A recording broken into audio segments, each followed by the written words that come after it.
Arrange this workshop in the PPILOW projects, and Lene will briefly introduce you so the people who is listening can have an idea where you came from, and also you can have it. So I'll pass this to Lene. Yeah, thank you, and very welcome to all of you. We are happy to see both you from abroad and you from Denmark, and those that have promised to give a speech here also. That's really nice. I think I will just say just a few words about the PPILOW project, so that just to set the scene here, and then introduce you after that, because that will maybe make a bit more sense. So the PPILOW project is a Horizon 2020 project that have been running. It's at its end, so this is kind of our final activity, more or less. But it has been about finding solution to improve welfare of poultry and pig reared in organic and low input outdoor production system. And it's a lot about like co-creation between, like for what we do here, like between companies, researchers, stakeholders, developers, etc., that create this solution and test them within the project. Hi. Can I just change here? Yeah. So, because this project is very broad, so it works with a lot of different topics with poultry and pigs. Actually, the pig part is quite of a minor part of the project, I would say, but not for us, because we are entirely involved in this task that are called 6-4, which is about improving piglet robustness through genetic and farrowing housing, and particularly the Danish part is about the farrowing housing, where the aim had been to, like, you could say, co-create, as it's called in the project, the hot type that Vanguard have worked with together with a Danish farmer that just entered, Thomas. No, there you go. I saw you disappeared there. Thank you. So what we expect to get out of the workshop today is to get insight and share insight into the condition for free-range pig production in different EU countries. It's also to discuss producers' view on marketing, sales, and consumer contact, because I found out in this project that it's very different between the countries, how that is run. And then, first of all, also to share the experience with Vanguard's test huts, which have been tested in various countries within the project, and discuss how to improve the hut design. So therefore, knowing that, I would like to introduce some, just like broadly. So we have a delegation here from Belgium, where we Vanguard have tested, set up the hut in the farm there to test in Belgium. And then we have Thomas, who is the Danish farmer that have also been involved in developing the initial version of the hut, and still have it in, and also been the test farmers. Then we have a representative for the, I just have to, because the English words here, the Animal Protection Denmark, which will represent, because they also have a brand, you could say, in organic production. And then we have two representatives from Center for Free Range Animal, and one from Center for Organic Farming. And then we have Danish farmers here, which produce not with a hut, but in organic farming, not using this hut, but using other types of huts. And then we have the Italian delegates, which have also tested the hut. And then we have some people online from France, where there will be an online presentation here. And they have also tested the hut, and then I think there's also someone on from Finland and Romania who have also been taking part of in the project. So welcome to you again. And here in the beginning, we will start with a session where we present. So for you coming from another countries, how the Danish conditions or production conditions are for free-range pig production. So I would like to welcome Heidi. She's there. She's from the Innovation Center for Organic Farming, and you will talk about the management of organic sows, including Danish sets of rules for free range and organic sows compared to the entirely just the EU legislation. So highlight some of the difference that we produce for the brand. So, Yes. Thank you. Ja, men jeg har den her. Du har det, super.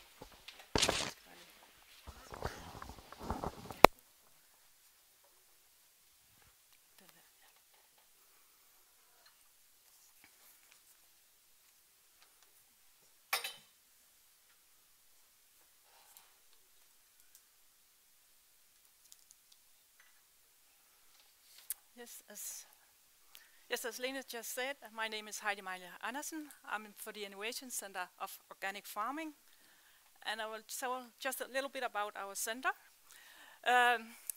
We are Center for Developing Organic Farming. The mic for the screen.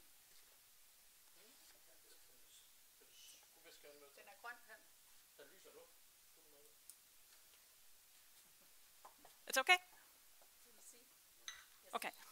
Yes. We are a relatively new organization, established in 21, and we was created as a fusion of the agriculture specialists from Organic Denmark and the Danish Agriculture and Food Council. And we work with organic farming, both poultry, cattle, and pigs, and we also work with plant and crops, and also climate and environment issues. But now to a little bit of Organic South in Denmark, which is my area, and we'll talk a little bit about rules and management. First of all, we have this EU rules and the Danish interpretation, which is only applied for the organic production. Then we have the Danish Environmental Protection Agency, which is both for free range and organic pigs. And this is mainly focused on the environment issues in the production when we have pigs on free land. Then we have some supplementary rules for organic pigs. What is the industry recommendation for increased animal welfare in the production of organic pigs? What is the industry involved in, and put some extra requirements compared to the EU regulation. Then we have the Animal Protection Denmark, which also have a stamp which is recommended by the Animal Protection Denmark. They have rules both for organic and for conventional production. I mean, it's both for free range and organic farming. There's a little bit different sometimes in the rules, what I will show you, but it's general. And then we have the Danish Veterinary and Food Administration, who have a heart brain where you could get 1, 2, or 3 hearts. And normally we talk about organic and also free range. It's normally the 3 hearts we're going for. And normally we'll say if you fulfill the other rules here, then you also fulfill the rules for the animal welfare brand here. And you can say those you don't have to fulfill actually, because that's not the Danish rules. But if you deliver slaughter pigs to one of the large companies in Denmark, then the sow keeper have to fulfill those rules also. That is the set, else you're not allowed to sell your slaughter pigs. So I will say nearly all organic farmers in Denmark also fulfill these rules here.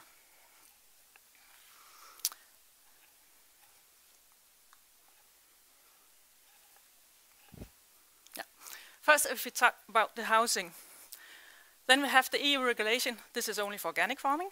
That birds and breeding animals can be housed indoor in the winter if they have permanent access to outdoor run. And according to the Danish assessment, it says that all breeding pigs and piglets must have access to grazing area when the weather condition and the condition of the soil permit. And what we see in Denmark is normally that we keep the pregnant sows outdoor all year. We have very few farmers keeping in-house during the winter, but normally we see them keeping out in groups during the winter, having access to small huts with straw in it. If you look on the farrowing paddocks, then there's no separate rules in the organic EU rules, but again, according to the industry recommendation, the Animal Protection and the head brand, then all sows must farrow outdoors. It means both during summer and winter.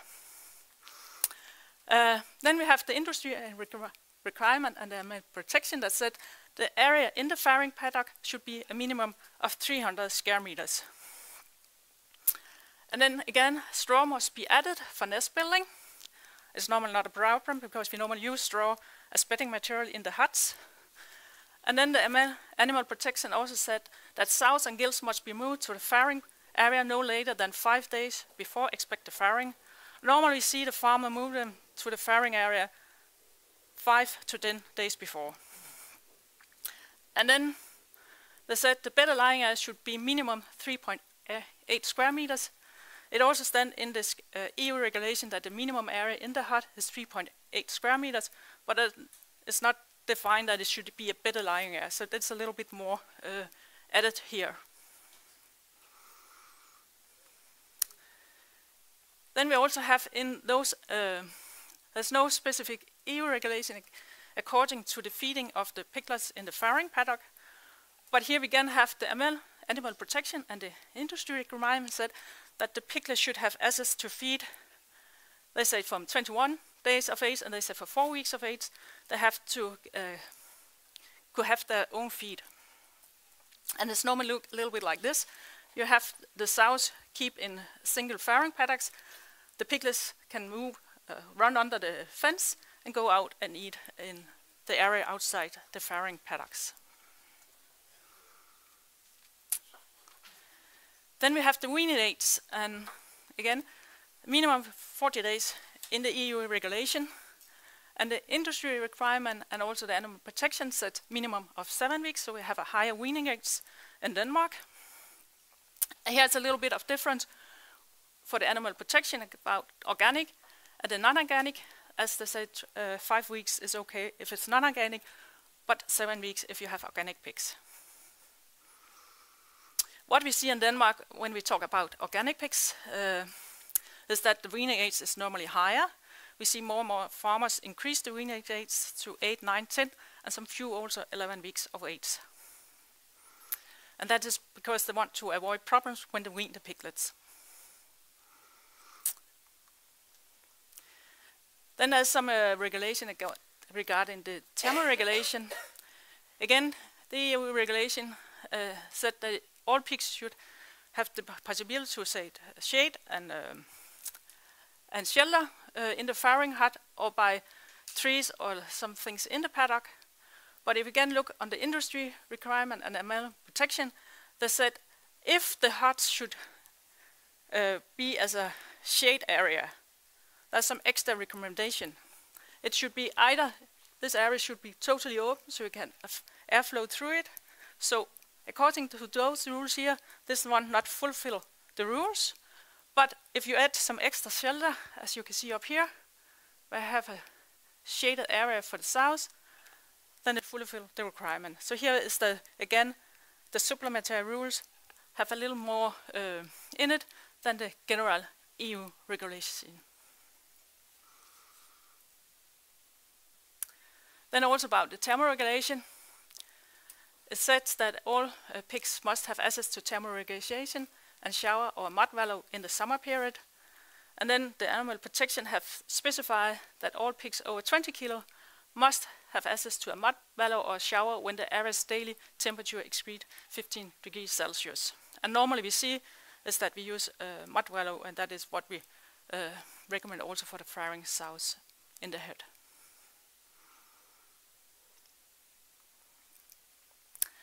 Then we go to the rules regarding the environment, and this is for both organic and non-organic sows, these rules here.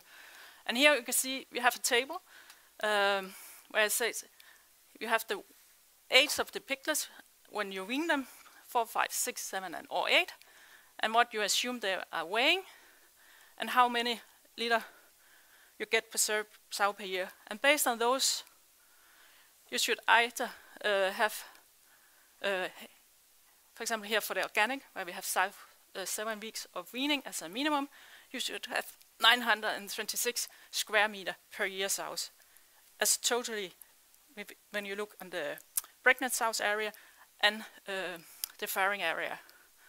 And then they said 449 of those square meters should be in the farrowing paddock, and this is due to the environment. And if you can remember that the animal protection said that 300 square meters should be in the farrowing paddock. That is their recommendation. But this is based on you keep the animals on the same area for 1 year. So if you move them after each farrowing, then you're allowed to decrease the area, but not lower than 300 square meters in the farrowing paddock, according to the animal protection rules.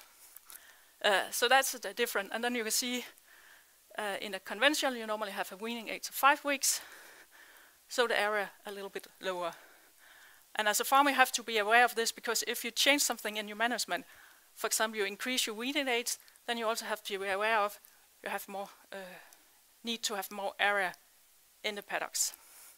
And also this is based on you get 11.5 piglets per sow per year, but do have you more or have you fewer piglets?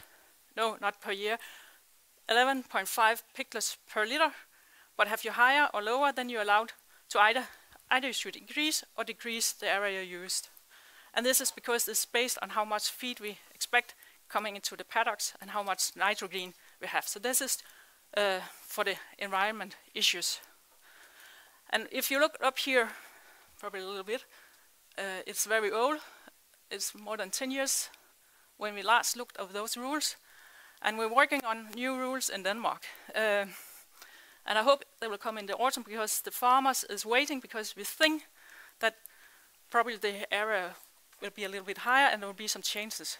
But we don't know it, and we're waiting for the government, but we are together with Center for Freeland, we are involved in the work to also take care of that, what the farmers need and how to fulfill it.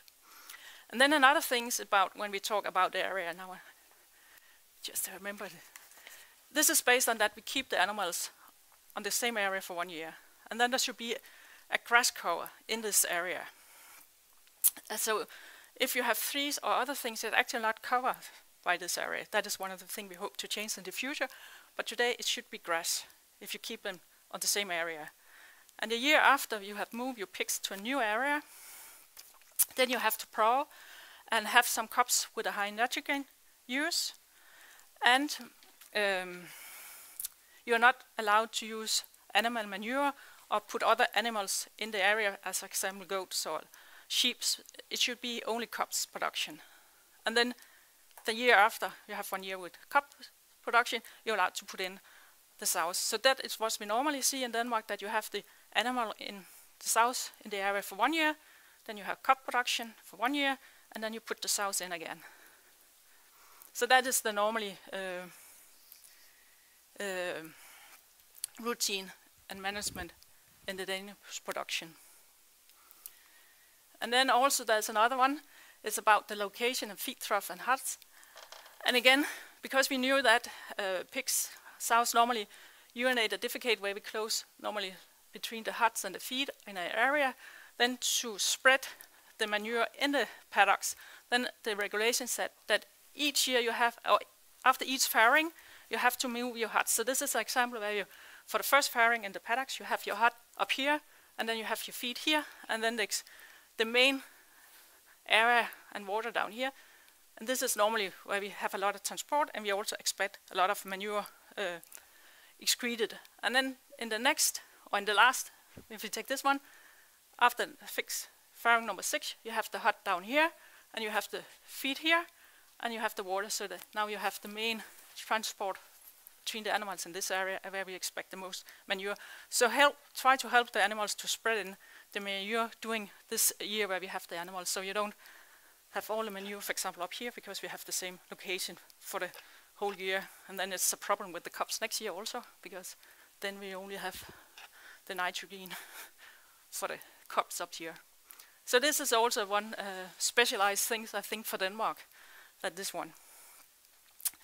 And that is what is mainly related to the housing system, what I think is the main focus. But no, yes. But I also, just to give some examples, that we have a lot of rules in the organic.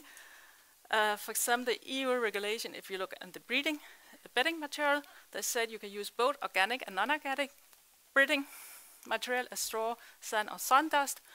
But in the industry requirement, we said if you use straw, it should be minimum 50% of the straw should be organic. And the idea is to increase it to 100%, but the problem is, at the moment, as this is also for the cattle's production. We don't have enough organic straw, so we cannot put it to 100% at the moment, but that is the idea. And then it's also about transport of the animal, and that is both the industry and the animal protection and the head brand that said transport time must not exceed 8 hours.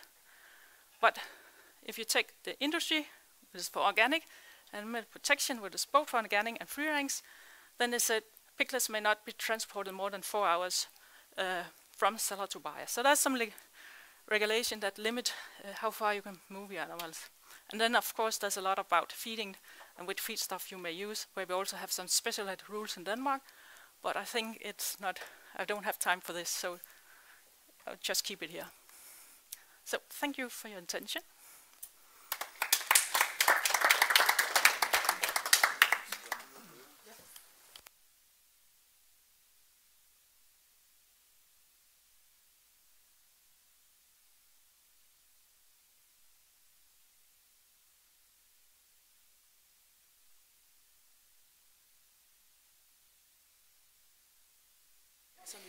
And the next speaker here is Simi Eriksen, who's the head of the Center for Free-Range Animal in Denmark here. And you will talk also about how your organization fit in, because it's related also to Danish Crown and the brand they have for organic production. So welcome, Simi. Yeah, is it working? Probably. I hope so. Well, my agenda, that would be some trends in the market and its development in free-range and organic pigs. And it's true, I'm from a thing called, in English it would be Center for Free-Range Livestock, and we work with, we used to have a very long, funny name in English, but it's a kind of a development center, and we work with only pigs and cattle, and only pigs and cattle which are placed outdoor. And that limits the number quite a lot, because most pigs in Denmark and after certainly most cows as well, they are indoors, so we don't care about those. We only work with outdoor pigs and cattle. And that means in Denmark that we work with 80 or 90% organic animals. And by the way, I've been working with organic animals for like 40 years or something like that. So I've been in this business for quite some time. The center is owned by Friland, who is a company manufacturing meat, organic meat, and they own 50%, and the other 50% is owned by the Animal Protection Foundation from Denmark. So I have like two bosses. One of them say more animal welfare, and the other one say more meat. And so I'm in the middle of that, and that's it. Yeah, we are well, that's just a single slide about who we are. We started in 2010, and now we are like 6 people, and we are working with mostly together with Aarhus University and the Innovation Center which Heidi came from. And we are doing a lot about climate, animal welfare, management, feeding, agroforestry, etc. Like 10-15 years ago, everything was about management. Could we get more piglets? 5 years ago, it was everything about climate, and now it's mostly about biodiversity and agroforestry. So over time, things change a little bit, but it's still organic animals, and it's mostly pigs and cattle. No, it's only pigs and cattle. And well, it was just to make a little joke, because mostly it's outdoor, but this is piglets indoor, and it's mostly dairy cows, and this is beef cows, but that's the way it is. I couldn't find the right pictures. When we talk about trends and sales, in Denmark we have like 2 possibilities, and I think it's more or less the same in all Europe, but I do know from my visits further south that it's a little special in Denmark. Yes, you can buy organic meat everywhere. Every shop in Denmark you can find it, nearly at least. But we have like 2 sales channels, which are you can either sell directly from the farm to the customers, and that can move a lot of kilos, I used to say, and a lot of good stories, and people get happy when they visit a farm shop and they can talk with the farmer or somebody employed there. They can see the piglets or they can see the cows. They might be able to get some nice pictures. But if you want to move tons, not kilos of meat, but tons, then you need to have the supermarkets as well. And in Denmark, that's the balance we are in, because most of the farmers we work with, they produce it for Friland and they sell tons for supermarkets. And the best thing you can say about it, that is that it ensures that all Danes have easy access to organic food. We are the country in Europe which has the highest percentage of organic food in the basket when you shop. It's Denmark and Austria. We have used to every other year be number one, but it's around 14% or something like that. And then there's this one. It started up with a very, very nice graph, and it ended very, very sad, because 10, 20 years ago there was nearly no sale in Denmark. It's billions of kroner, and we have this. You just have to divide with 8, then it's euro. But still, we have a lot ongoing or increasing trend of eating more and more organic in Denmark, and then we reached Corona, poof, and it stopped. And after Corona, we have the inflation, and people, they said, well, I get the same amount of money that I used to, but I can only buy 80% of what I used to. So unfortunately, after 20 or 30 years with increasing sales, the last 2 years it has been going a little bit down. So that's the horrible part of it. And actually, I think if we had 23, it would be somewhere down here. It's not that nice, and I'm afraid it's more or less the same in most of Europe. Yeah, that the consumers, they think, well, I used to buy everything or a lot of things organic. Now I buy something organic, but not the most of it. And of course, that have an influence of the number of cows and pigs and whatever. And I have only brought a picture of what's going on with the pigs in Denmark, and that's this one, because the orange or the red one, that was outdoor conventional pigs, and they have been quite stable, producing around 100 or 120,000 piglets a year in Denmark for many, many years. And then it's been going a little bit down, it could seem, but to be honest, I couldn't only find figures from one company, so you have to look at it like it's more or less stable. But the organic have been going up. 30 years ago, there was like nearly nothing, and now it's around 180,000, perhaps 200,000. But again, the figure is going a little bit down. Some of the farmers have stopped, some of them have lowered the number of sows, and it seems difficult to make people buying the organic meat because it's quite expensive. There's an awful lot of explanations, and the last short slide, and I have to I have to warn you that there's an awful lot of pictures. But I will go through them slowly, one by one. But things didn't turn up like I would like it to turn up with the technique, so it's not coming like one little picture of a time. You have all of them. So here you are. And that would be the last 10 minutes of my talk. I have 5 minutes, because we have because the main word when I was asked to make this short presentation was, what are the trends? And well, there's definitely a trend going that it's not that popular to eat beef at the moment. We could have a long discussion whether that makes sense or not, but that's one of the things. And then they say, well, you have to change for other type of meats, and then you could change for of climate reasons, of course. You could change for pork, or you could change for chickens. But at the same time, we have the other thing saying that, well, somebody don't think we should eat meat at all, and that's just 6 of the most common European region logos, and I think you could find like 20 more. And that's a trend which is quite hard for those of us working with organic farming, because I'm from the countryside. I have an awful lot of uncles and cousins and whatever working with conventional farming, and I don't think they have changed anything. They still eat a lot of pork and a lot of beef, but those who used to eat organic, quite a lot of them, they've said, well, we might not be vegan, but we eat less. And we, instead of 3 times a week, it might only be 1 or 2 times a week.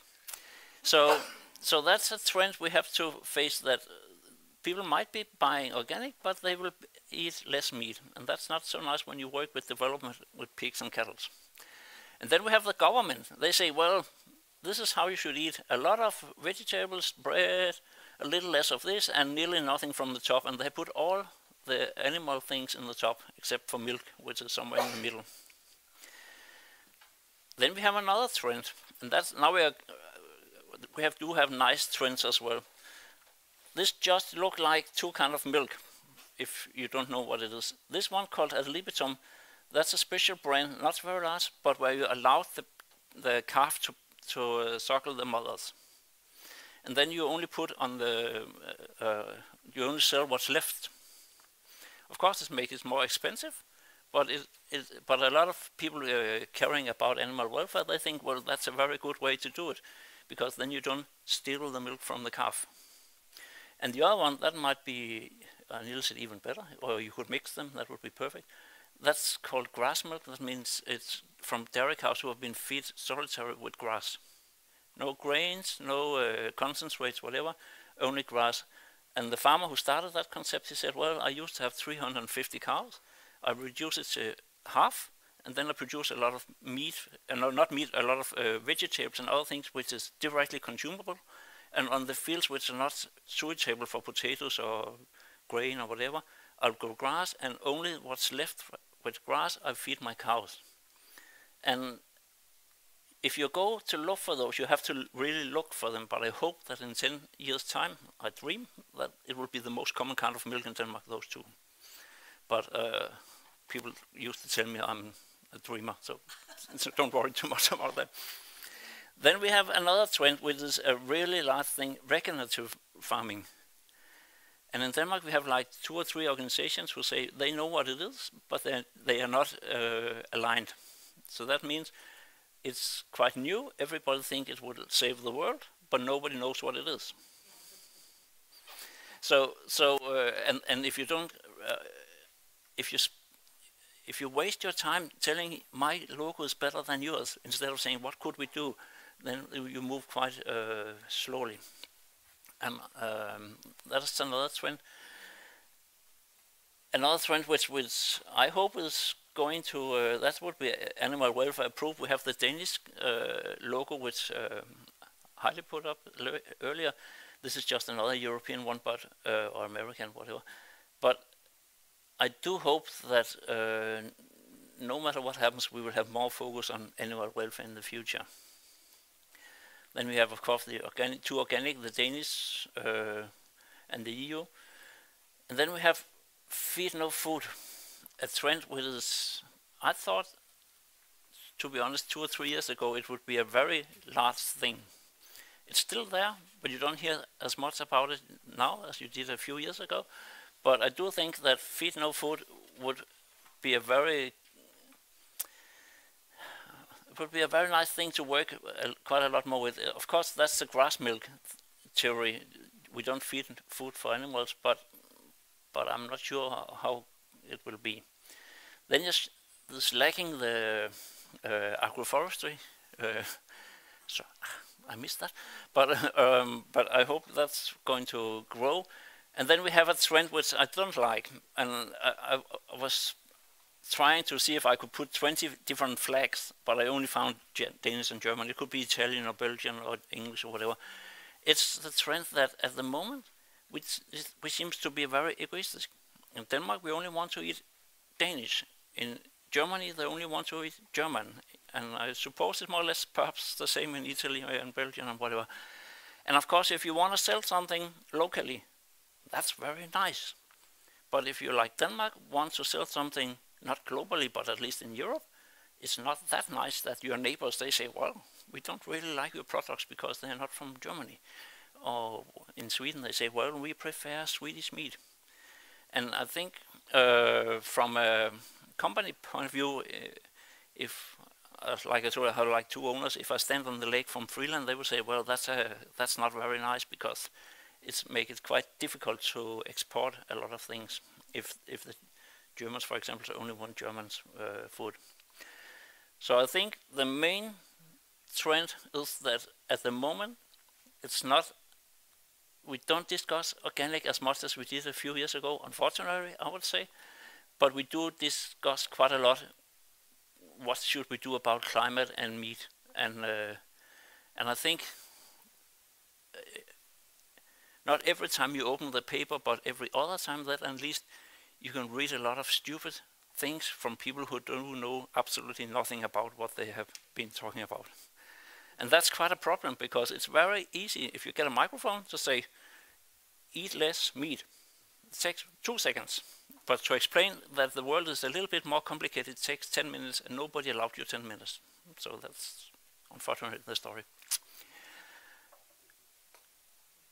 Well, that was more or less what I was going to say as an introduction. I'll be here the next 2 days, and if you think, well, what on earth why you're talking about, then please ask me later. Yeah.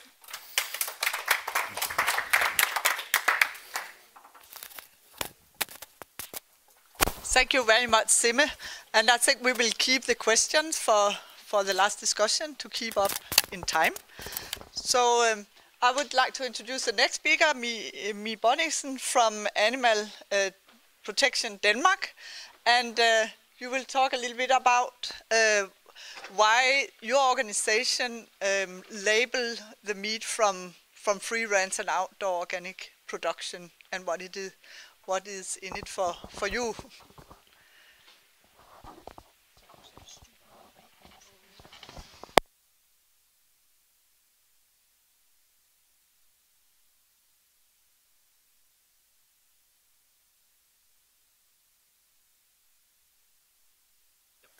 Okay. Og den der. Den der. Yeah, okay. Well, thank you very much for inviting me to this workshop. As you said, my name is Mia, and I work with Animal Protection Denmark. I'm a veterinarian, and I also have a Master of Welfare Assessment in Animal Livestock Production. My main area in this organization is actually our label approved by Animal Protection Denmark, but I also work with other areas like live animal transport and welfare of pigs and poultry, among other things. So I'm going to tell you a little bit about our organization and about how we work with our label. So, who are we? Well, Animal Protection Denmark was founded back in 1875. Our vision is, as you can see here, to help animals in need, to stop the abuse of animals, and we fight for a respectful and sustainable relationship between animals, people, and nature. You see here the emblem of our organization. It shows Artemis, the Greek goddess of who's the protector of animals, who is in our logo. Yeah. This was just to illustrate the size of our organization in Denmark. We have animal shelters around the country, and we also have animal wildlife care stations. We also have the animal call center. It's nationwide, and it receives about 145,000 calls every year, where people call and they get guidance for animals, and we provide help for animals in need. And our main office where I work is near Copenhagen. It's over here.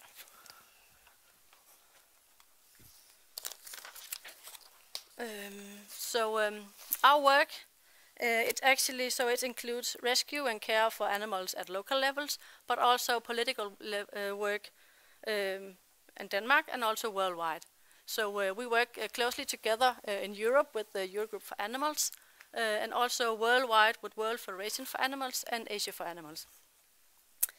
So we have a broad spectrum, so we provide better knowledge of animals and their needs and their welfare, and we work for a sustainable food system that will respect the animals and the nature as well.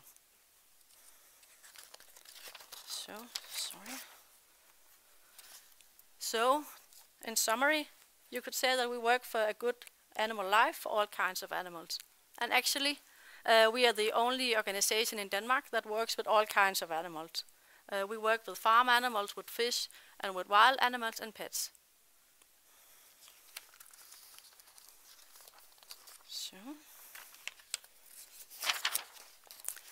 So then you could ask, what is a good animal life? Since that's what we're working for. Well, this is our definition of what a good animal life is. Most important, all animals, they have a value of their own, and we have an ethical obligation to ensure that their needs are met and that they have a good life. Animals just should be protected from pain and from anxiety and suffering, but the welfare is much more than that. We need to make sure that all their species-specific needs are met and that they have their social needs covered and that they have also an opportunity to choose in their surroundings.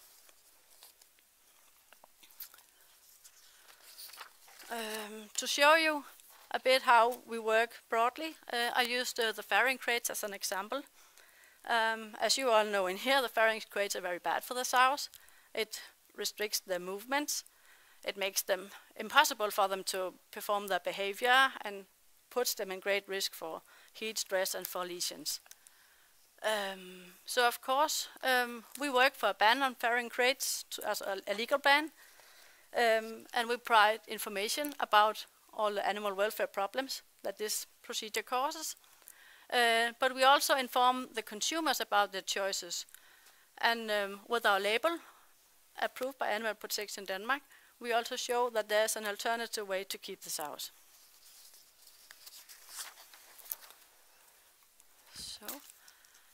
And we have been doing that for quite a while now, because our label is actually more than 30 years old. Yeah, and we have only one level of animal welfare, one high level, and it makes it easier to communicate about actually, but also easier for the consumers to choose, because all our experience shows that the level things, the consumers, they don't really know the difference between them. Our ambition is that to get as many animals as possible to have a good animal life with a high welfare standard. And actually we think this standard should be the minimum standard for all the animals in the production.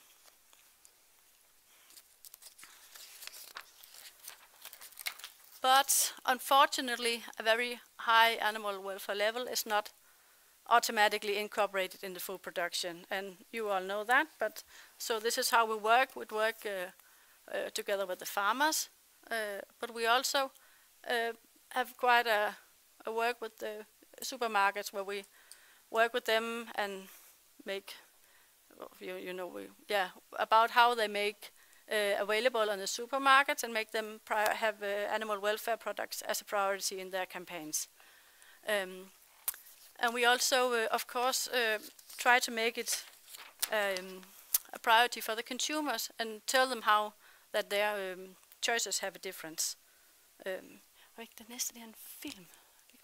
So I'm going to show you, I think it will start when I turn to the next slide, one of our latest campaign videos, which takes place in a supermarket.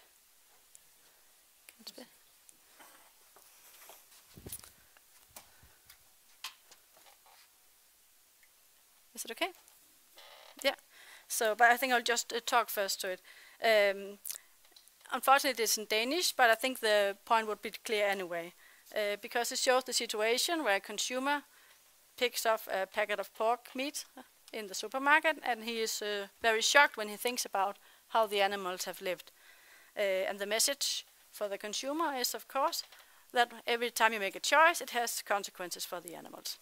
So, see if you can make it work. Hverdagen er fuld af beslutninger. Nogle valg afgør ikke kun, hvad I skal have til aftensmad.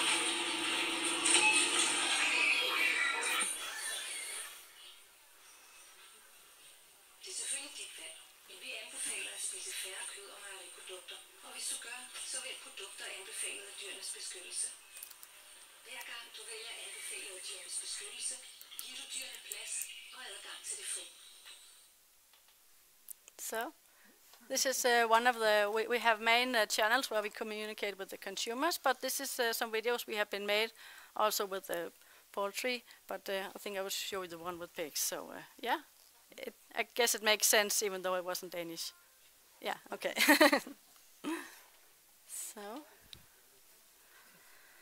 So a little more about our brand.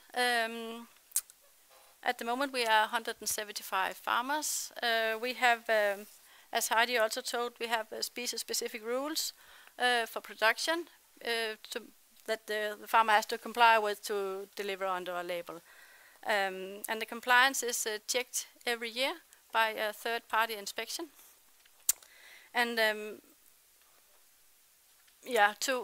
rules, they are updated on regular basis to provide the best possible animal welfare. And we do it in cooperation with the farmers. So we also have a rather pragmatic approach when we set the rules together with the farmers to make the best welfare for as many animals as possible. And just in summary, the main difference in animal welfare between our label and conventional industrial production. Of course, outdoor access, and that would be a general demand from our. We also have approved by Animal Protection Denmark on poultry, for example, and they will also have outdoor access. But otherwise, it's more space and bedding in the lying area, no tail docking, of course, and you cannot use these farrowing crates, and they need to have roughage every day. The weaning age is older than the 21 days that is the legal demand. And we also have no long-distance transport of pigs. And so we are back at our definition of the good animal lives. So our demands are very well in line with this when you compare to the different criteria. If you have the physical environment, you have space to move and soft bedding for rest.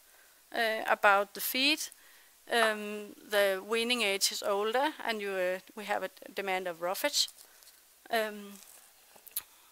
The conditions with free range in general prevents the spread of diseases and makes it possible for them to perform their natural behavior. For example, the sows can make nest building. The social needs are also better met with this production. When you see the small piglets running around in the fields and play, there's no room for that in the conventional industry production. So it's a huge difference. And protection against pain, then we have no tail docking. And to give the animals the opportunity to choose, it also requires a lot of space and also outdoor access to make them with an enriched environment. So, yeah. Yes. So, and then at the end, this is some of the questions that we often get, because as an animal welfare organization, one of the most common is, why do you recommend animal products as a welfare organization? Because it kills the animals. Well, we fight to give the animals in the industry the best possible conditions, and with our brand we have chosen to take co-responsibility for it. So that's the way we do it, and then with our label we also get the possibility to work directly with the farmers and to work directly with the supermarkets to make this better. Then you could ask, why are the requirements not better? Well, the rules can always be better for the animals, but as mentioned before, we also have an ambition to get as many animals get better lives as possible, so we also have a pragmatic dialogue with the farmers. And so we in common choose the best things possible. Then you could ask, how important is the Danish consumer? Well, since Denmark is the country that produces most meat per capita in the whole world, that's actually quite a good question. But as I tried to explain with the example with the farrowing crates, then our work with the consumers is quite closely linked to our political work to get best animal lives for all the animals. Because of course they should have good lives no matter where the meat are eaten. Yes, and then the last one about the climate crisis. Well, that's a quite common one we get. But it's one of our main concerns that the animals are going to be the one paying the price for the climate crisis. That the industrial and closely indoor production systems are favored in the name of the climate. But we cannot let the animals be the losers. It's not them who constantly should produce more for less just because we have a climate crisis. So, so we think that animal welfare is a part of a sustainable food production.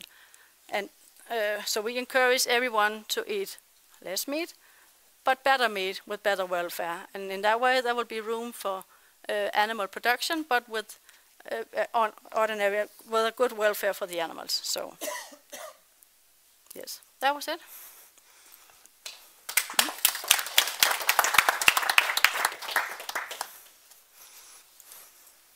Thank you very much, Mia. And now we have some time for questions and discussion. So I would just like to thank the three speakers, because I think it illustrates this quite complicated world that the producers are in a crossfield between different demands on climate, welfare, and a lot of rules there. So, but that is how it is. so please, are there any questions? Yeah? You get this because then they can hear it. Yeah, it was Thomas Bertram, the Danish farmer, one of the Danish farmers. It was to Simme. How are we looking at the Danish organics production compared to why we're looking that much into biodiversity as a biodiversity compared to like production per unit, or as a, how are the organic doing compared to the conventional?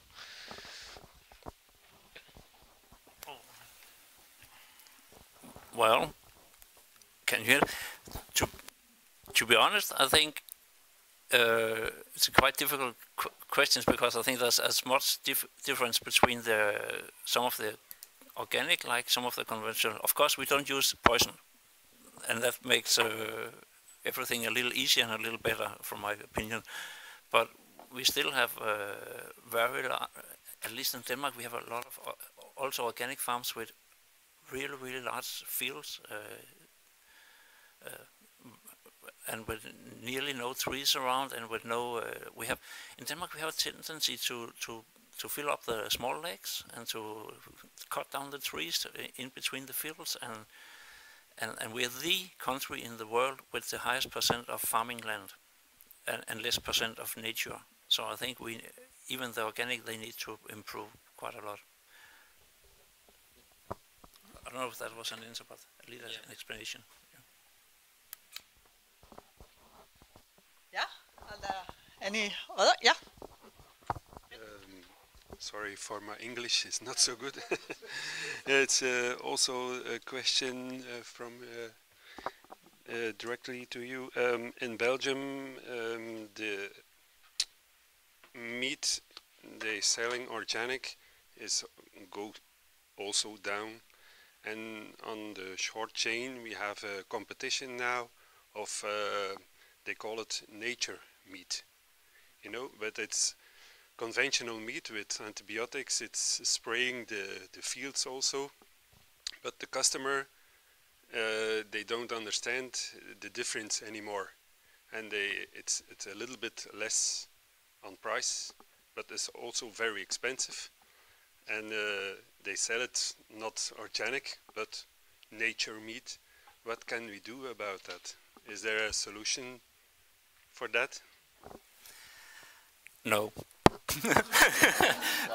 Because we have such a long question, yeah, for but we have the same problem in Denmark. You can buy especially some of the organic beef production. They have a problem with beef cattle being sold as nature meat as well, or and they have hardly have the system with the 3 hearts, and some of those they can get 1 or 2 hearts, and then they can claim, well, we have better animal welfare compared with the other, but they are not organic, and it's quite far from organic actually. But the consumers, they think, well, it's more expensive, it must be better. So we have exactly the same problem, and I don't know how to deal with it. Maybe more explain what the difference is. Yeah, but well, can I have add a certain comment? But that's the difficulty. Organic, you must call it positive, not negative. When you see the advertising of a pig, the man who took the meat, and the pig who screws. In Belgium, the agro-industrial is so big and so powerful. They they shoot you down, the organic farmers, and that's why we are scared of telling the consumers that, you know. You understand what I mean? Yeah. And I would love to have more information, but at least for the meat we have a problem, because we used to say in Denmark that the most written thing in Denmark, that's the cornflakes, because it stands on the table every morning for half an hour. And then the second most written, that's the milk, because then you can take milk and you can look, well, that's from organic. But if you make meat, then you would take it and put it away because it's dirty whenever you open it. So you never read what's on it. So it's very difficult to tell stories about meat. But and again, it's quite expensive to get in the papers or whatever. And every time an organic company tries to put a little note, then the conventional, they put a whole page.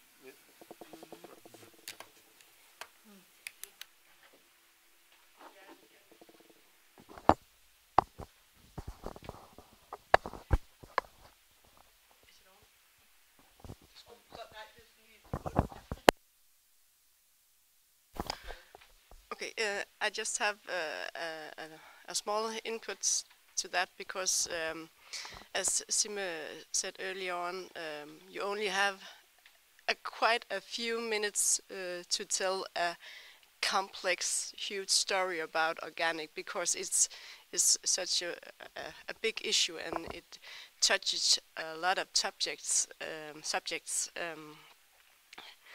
and also according to the biodiversity question, the organic farming can really, the crop farming can really benefit from having insects, more insects, and more of the good fungi and animal bacteria life in the ground. So I think that's really also good to be focusing on and putting into the organic concept. This is a short question, because then otherwise I think we'll take the break, and then we'll have the time to discuss when we also hear the views from you farmers. Is that okay? Because there's someone who's going to make a video that we have to. Sorry. So thank you very much for this. As I said, then we'll have time to discuss more when we have also heard the input from you farmers after that. So we'll have a bit more time there also to discuss. So thank you for now.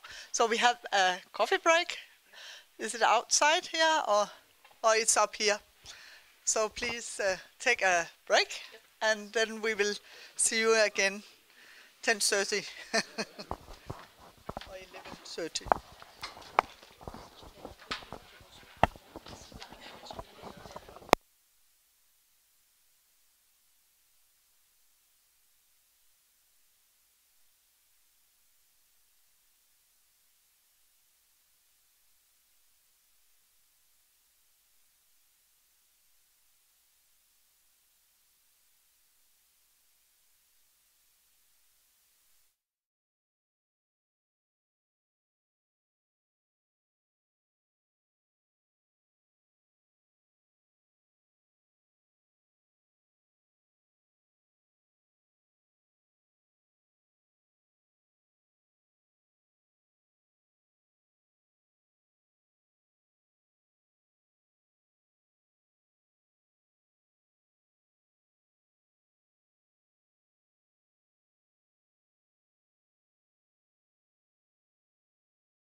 den der på for at...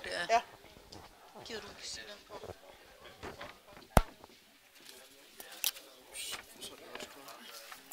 Du får lige den her på, Randi. Den der vej, så bag om ørerne, og så kan du rykke den ind og ud. Sådan. Ja, så... Og jeg har da et stort hoved, åbenbart. Kan du? Men så sådan der, og så kan du skrue den ind bagefter.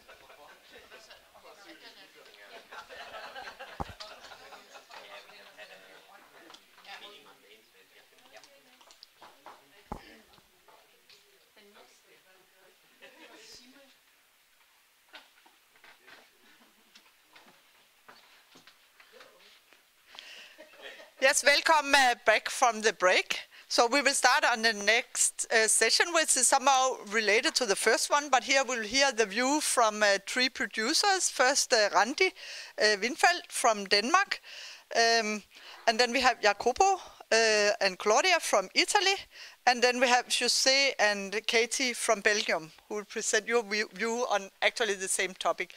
So I hope you will introduce yourself. Randi, I can see that on your slide. Okay.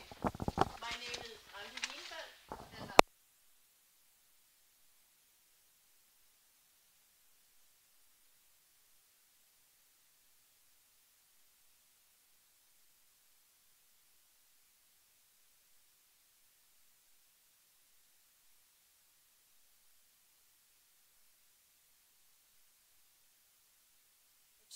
okay, I start again. Randi Windfeldt, living on an island, the biggest island in Denmark, where Copenhagen is. I will tell you about who I am, how did it goes, my production and challenges and benefit. Oh, switch. Den her.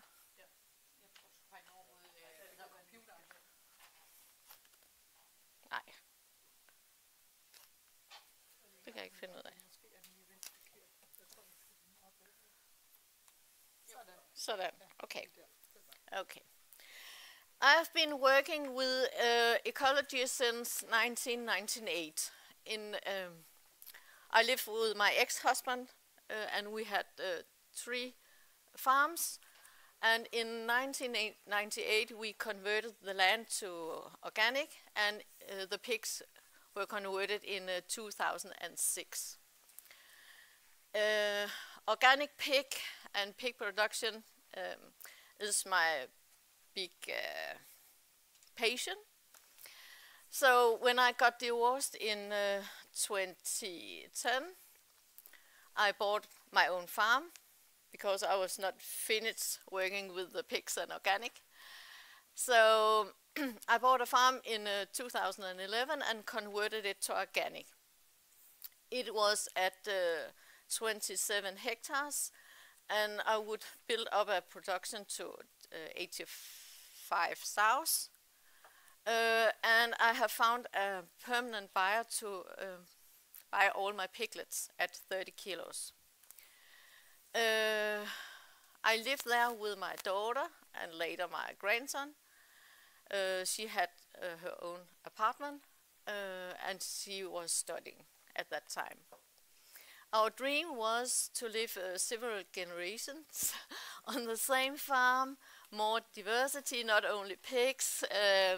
It could be cattle, rabbits for food, and so on. And we want to work less because we all live on the same place, so we could work less, I thought. That was a dream.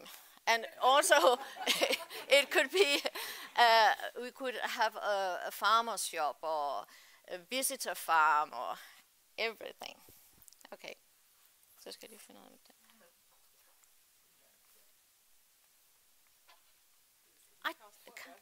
Ja. give me a touch.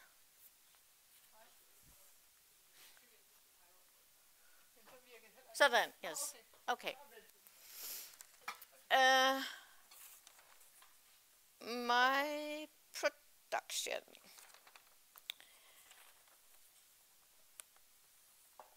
From 2012 to 18, I had about 50 to 100 sows, and I sold all the piglets to the most of them to a permanent buyer, and the rest of them for to farm shops or other things.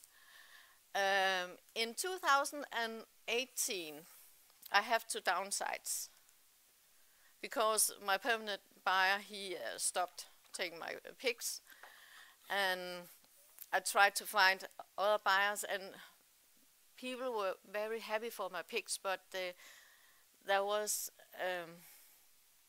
difficult ways they said no, because maybe their wife didn't want them to have pigs again, or the bank, so they couldn't make the buildings for organic pig production, or several other things.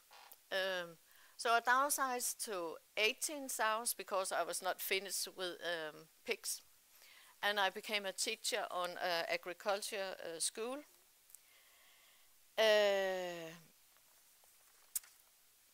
That was that. From 2018 to 2021, I still sold all the piglets. It was only a few slaughter pigs I made on the farm. And in 2020 to 2022, my daughter started to take over with the pigs, and she wanted to see if she could make a business of it.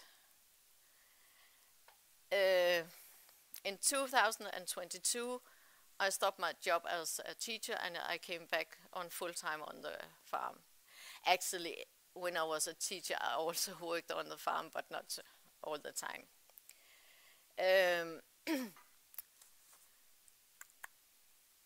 In the middle of 2020, let me see. From 2021, I started fatten the pigs myself and sold them directly to the end user. And it could be hospitals, canteens, or restaurants, and it was about 300 pigs per year. Yes, next picture.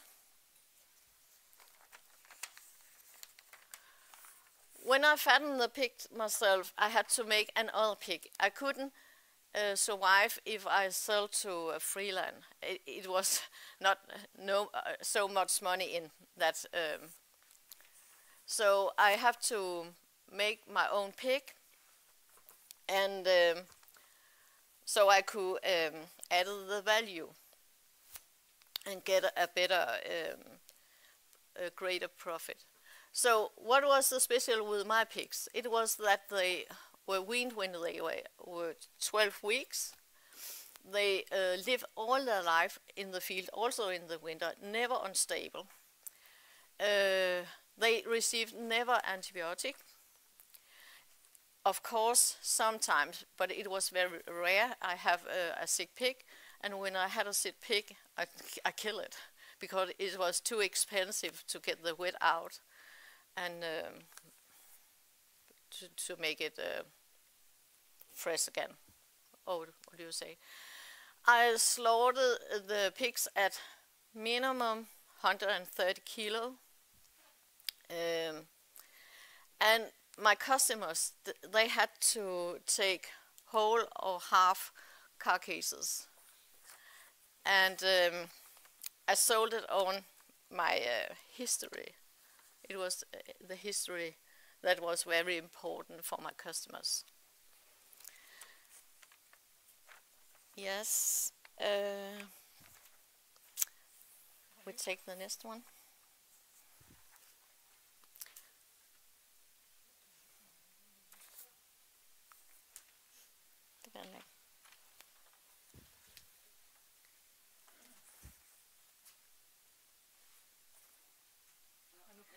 Okay. What is the benefits when you have to sell your own piglet?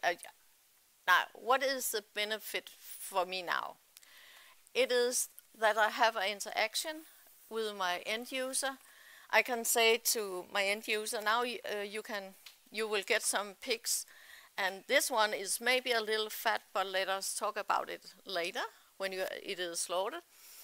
And so we can see if you are satisfied. You can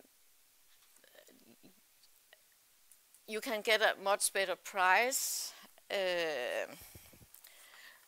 What I get more than if I should sell my slaughter pigs to Friland, it is about 200 and 300 euro per slaughter pig. And it is, I have the same, what do you call it, expenses like other farmers, but I have a much higher income on the same pig. Now I am not dependent on a buyer for piglets because I have the full line. It gives me more satisfaction for my job because I told, no, I'm speaking with customer. So we have a dialogue all the time. It is, I think it's very great. And you also have your customers to come out and see your production, and you have to take care of them. Okay. So we have some challenge. Yeah, okay.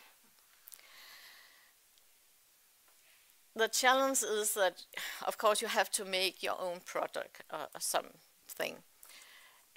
Maybe it could also be to get more value on your pig if you have a charcuterie or something. You must have a lot of skills. You have to be a producer, seller, marketer. And you have, of course, you have to be good to take care of your customers. It is a challenge, but it is also a benefit because you are getting better yourself. But it is many jobs you have. And so here in Denmark, it is so that the public kitchens have purchasing agreements. So that means that it is not so easy to have a public kitchen as a customer. But if they are very, very interested in your product, so often they find a way so we can have a business together. Yes. Yes.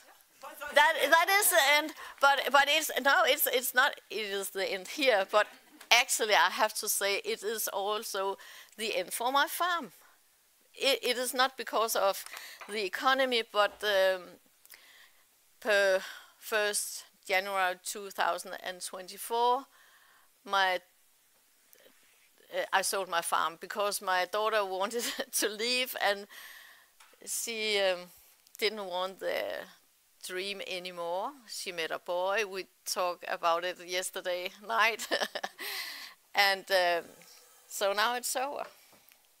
But it was a very good economy to do it. So when you are a small producer here in Denmark, you have often to make a special product and sell to the end producer, end user, or else you can't deliver to Freeland. It is too small business. Yes. What's the full-time job as like 200-300 slaughter? Yeah. It depends on if you only says the pigs, no. But you know, when you are living on a farm, there's a lot of things, yes, to do. Thank you very much, Randi. Yeah.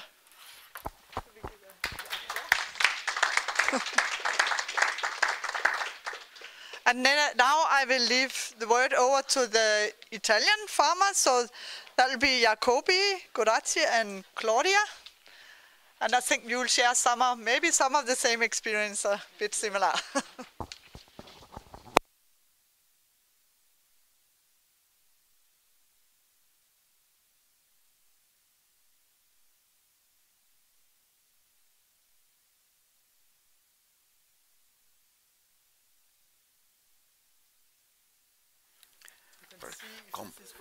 Complicated technology. If not, then I will just switch. Yeah, I can switch. Yeah. No, I can switch. I think I can switch.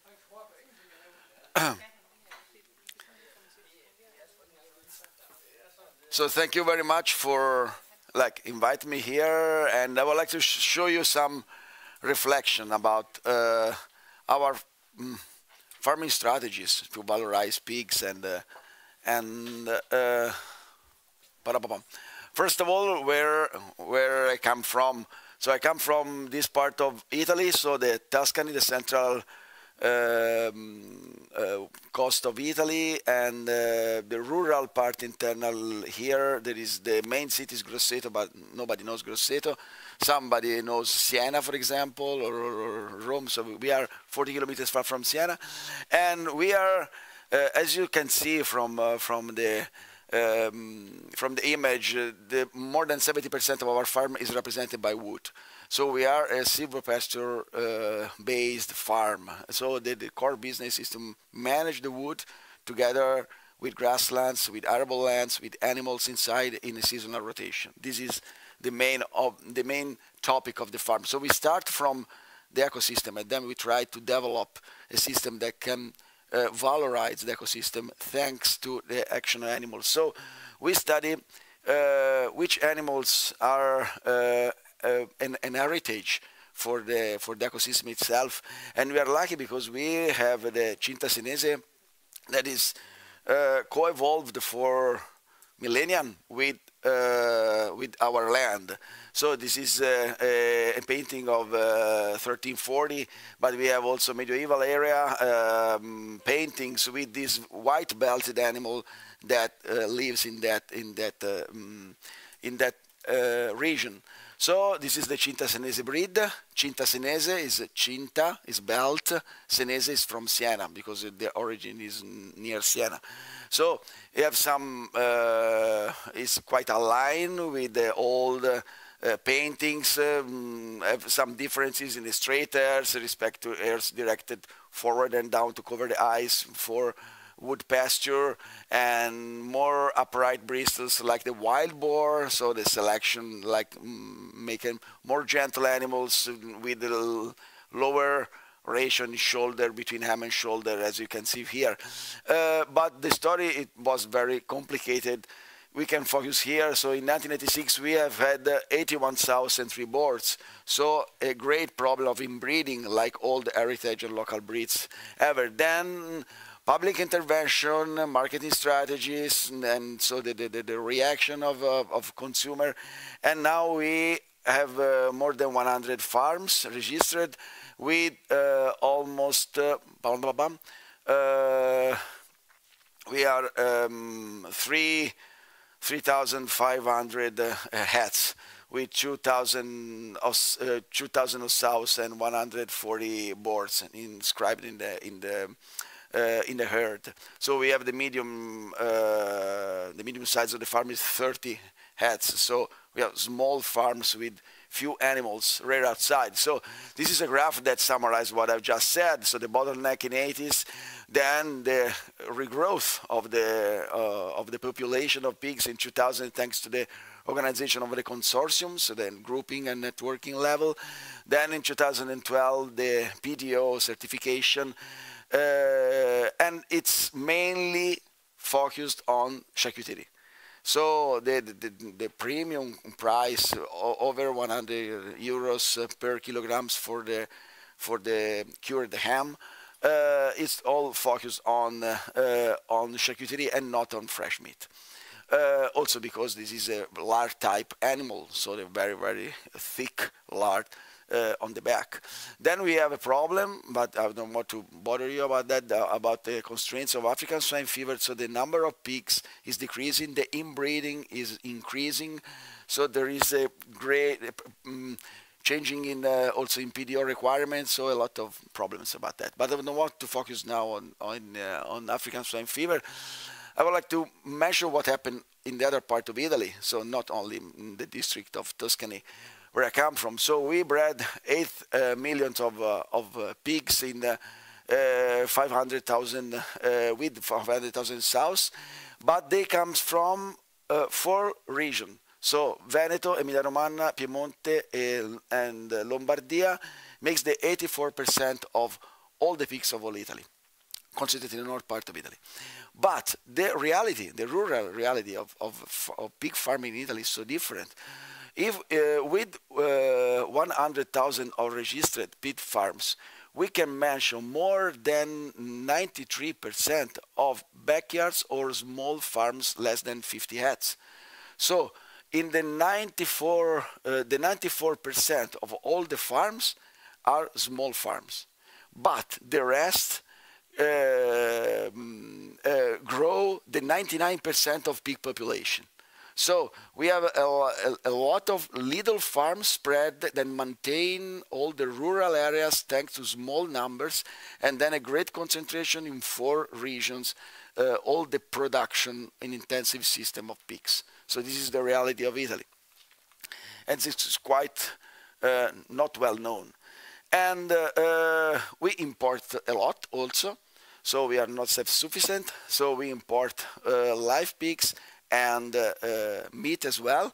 So as farmers, but it's also, we have a little restaurant, we live in countryside, we love people that make picnics and something like that. We face that the meat that people eat generally is not local, is not from Tuscany, is not from extensive, is from intensive or foreigner. So there is problems in communication. This is an important gap. So we try to fill the gap with our leader. So we try to stop this, I said, the invasion of cheap fresh pork meat from abroad, because in intensive system, this is the prices of fresh retail cut of April 2024, so it's quite updated. So the income of all the pigs, more than 40% is for the ham, because it goes to PTO, like prosciutto di Parma or San Daniele, so high value. So the rest, invade the market as a fresh meat, grilling, and something like that, with no explained origin and knowledge about the consumers. And so we focus on our strategy, so to foster the production of fresh meat, local fresh meat as well. So we have 2 lines. One is charcuterie, the other one is fresh meat, and fresh meat requires more and more attention. Also trying to focus on tradition, because also in the past there were 2 lines, one of the purebred of Cinta for sure, the other one is the crosses, the first crosses, so no crossing, then cross again, that they call tramacchiato. Tramacchiato is like spotted. So this black or white skin with spot of black or pink.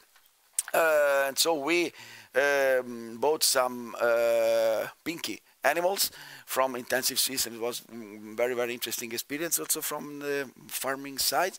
And then we produced this kind of animal that all outside, all pasture-based for sure, and we have the same weight 76 days before, and with an average daily gain absolutely much higher, and the quality incredibly the same.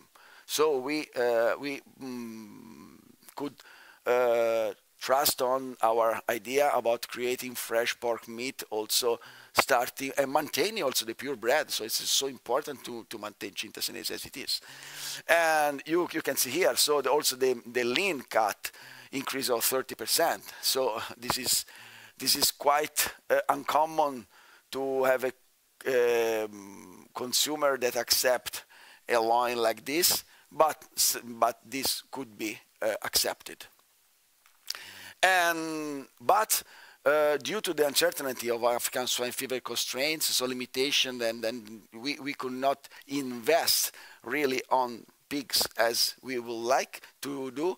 We are trying to accompanied by university for sure in a bachelor degree to produce salami with 100% of beef as well. So like shifting our skills there with no chemicals. We use no nitrates, nothing of chemical. We try like some external bacteria. We make the comparison for this bachelor, but I would like to maintain my flora inside of the ham.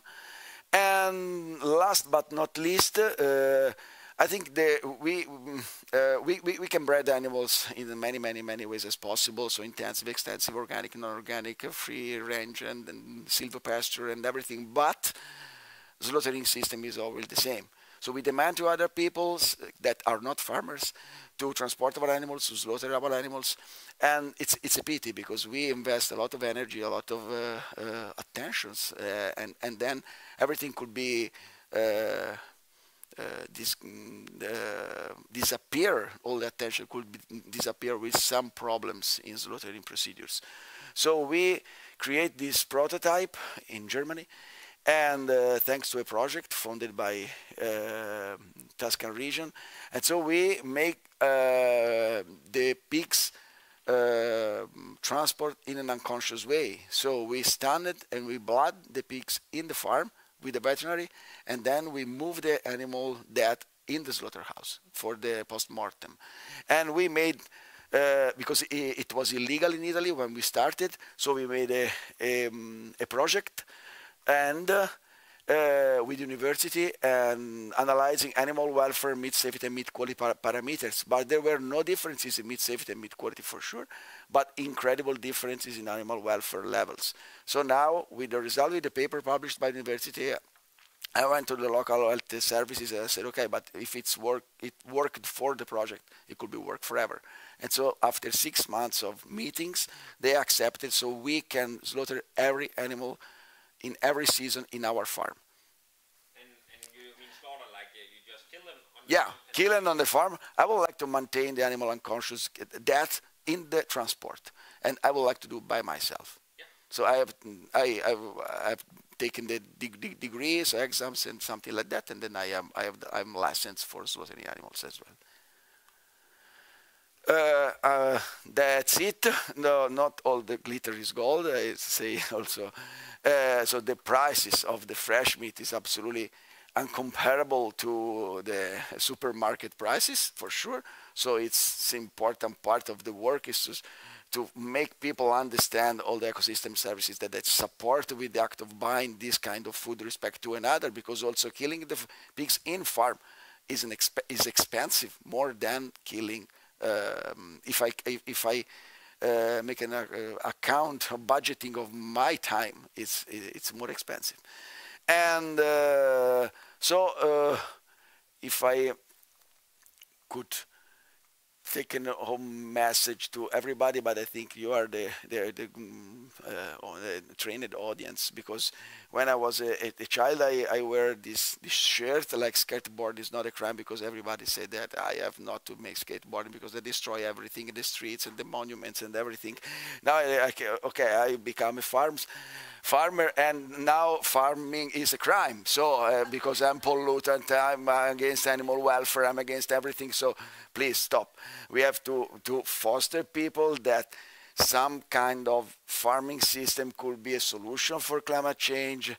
US said it's not the cow, it's the how that create problems. So we have to make people aware about these things and push the animal outside, not inside the stables, and making them like a symbol of the territory, a real monument that can identify a territory itself, and think about farmers' welfare, because we are surrounded by old, angry, poor people, alone people, and it's quite difficult to attract young in an ecosystem like that. So we have to think about also animal welfare, but farmers' welfare is more important, because without farmers' welfare, it's not possible to have animal welfare. So that's it. Thank you very much.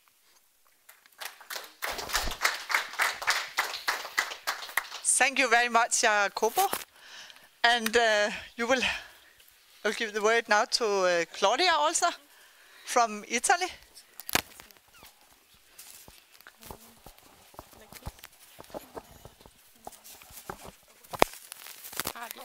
Okay. I think it's on my way. I think it's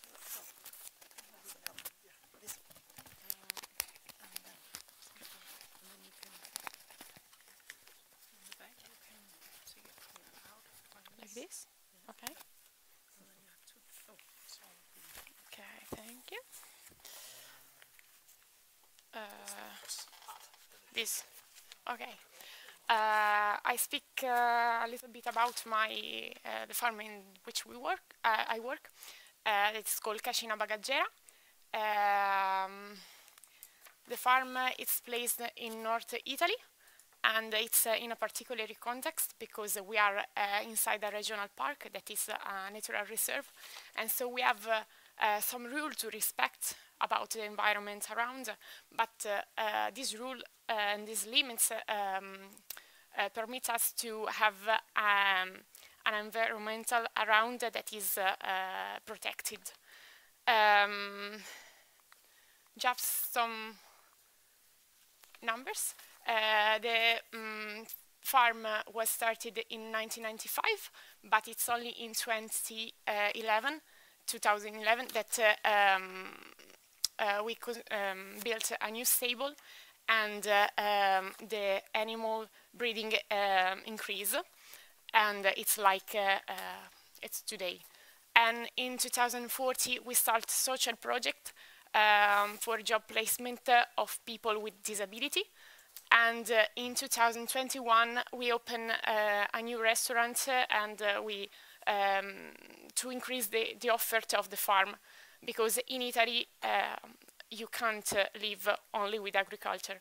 You have to offer a lot of other offer, such like restaurants, rooms for bed and breakfast, and a lot of things. We have different sectors.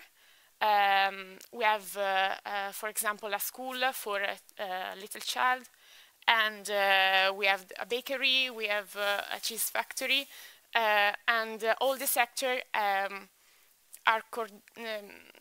to refer to a coordinator that has a general visual on the farm.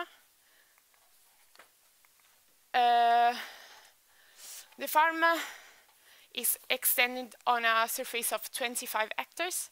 3.5 hectares are for wheat, because we make flour and then we make bread. And the rest is for the hay and for the animal grazing, because Bagaggera is not only pigs, and we have in fact milking goats and poultry like eggs, chicken, and ducks.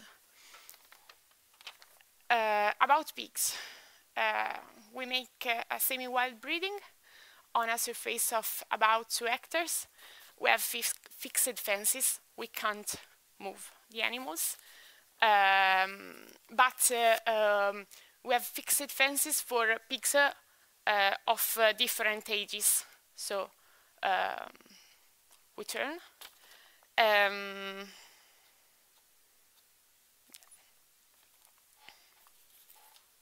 We have an organic breeding.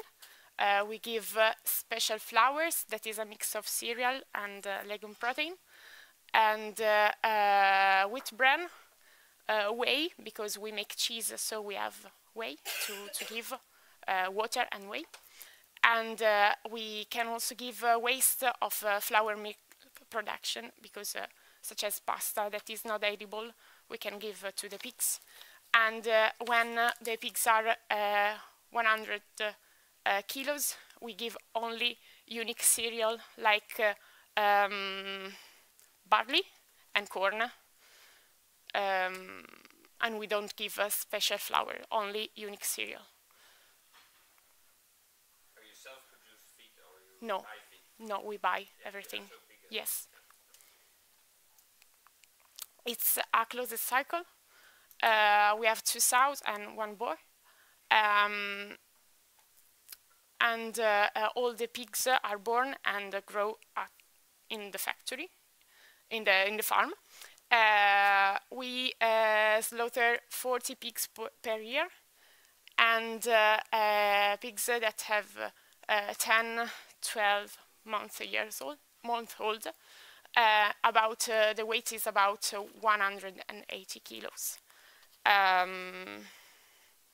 We process the meat in an external structure, but we do the process. And so we make mostly salumi, like salame, porchetta, lardo, coppa. There are a lot of products. And we sell the prices of the products are all about 20, 30 euros per kilo.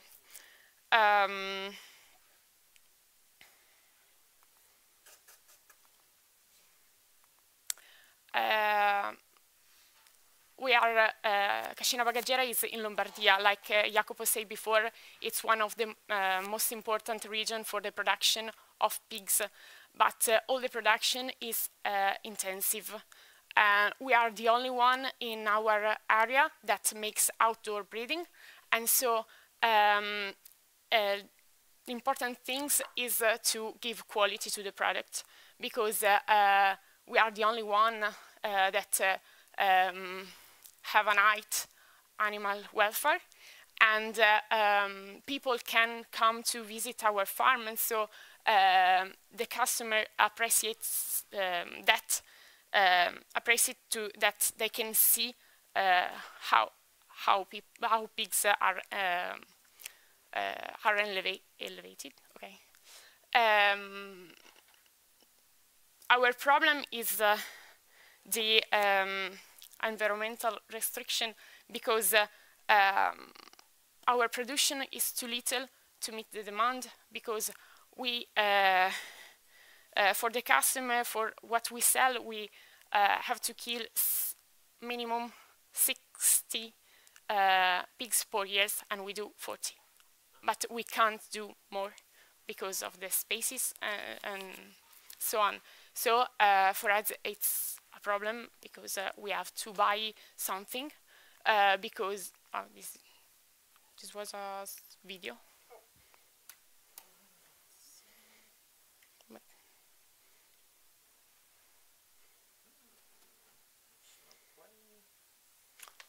Fish like this?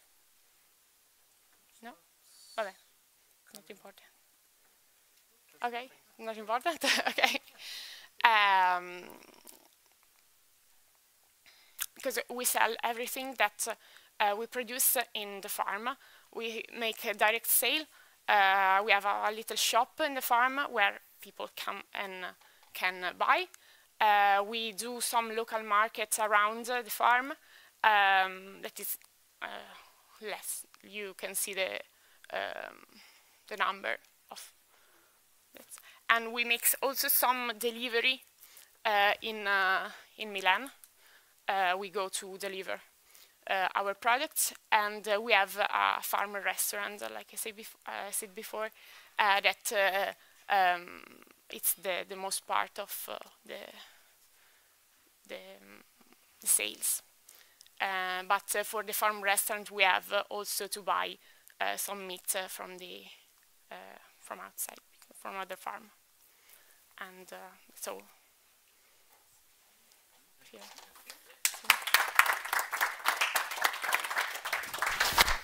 Thank you very much, Claudia. It's interesting to see. Pity with the film. Maybe we can get it run. So the next speaker will be from Belgium. So it will be the two of you. You can introduce yourself when you come, but look forward to hear.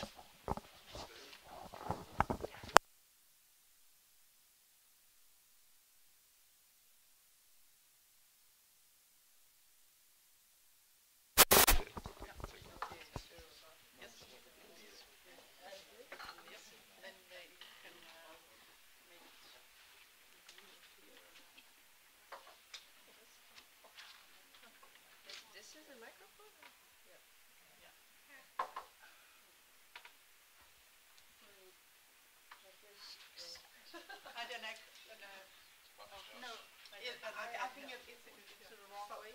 Isn't it? Now it's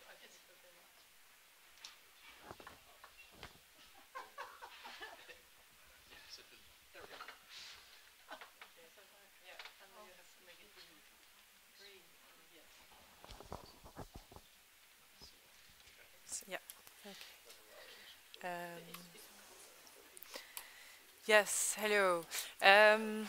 So we are coming from Belgium, and I work for Bioforum, which is the organization that supports organic agriculture in Flanders. So I'm not a farmer, but José is the farmer.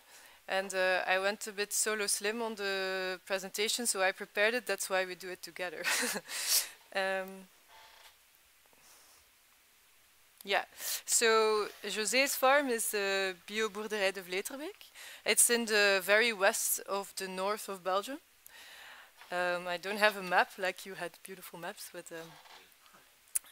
so yeah, it's actually like you said, most of the production of pig production in Flanders is intensive, and this is an intensive farm now. When organic started to become more popular in Flanders and Belgium, this was a kind of a compromise that the control organizations made to have more organic production, is that it could be intensive, and so they respond to all the organic regulations, European, of course, but the pigs are in an outside area on concrete. How do I do the... on concrete. And yeah, there are now, but I have this also in my other presentations, there are about 5 or 4 main producers in Flanders for the pig production of organic. So in 2019, José changed his production to organic, and coming from a production of 300 conventional sows and an open farm, so selling the piglets, he went downsized to 100 organic sows and with fattening pigs, so it's an open farm and or closed farm. Closed farm. So yeah, indoor production, as you can see, with the outdoor areas.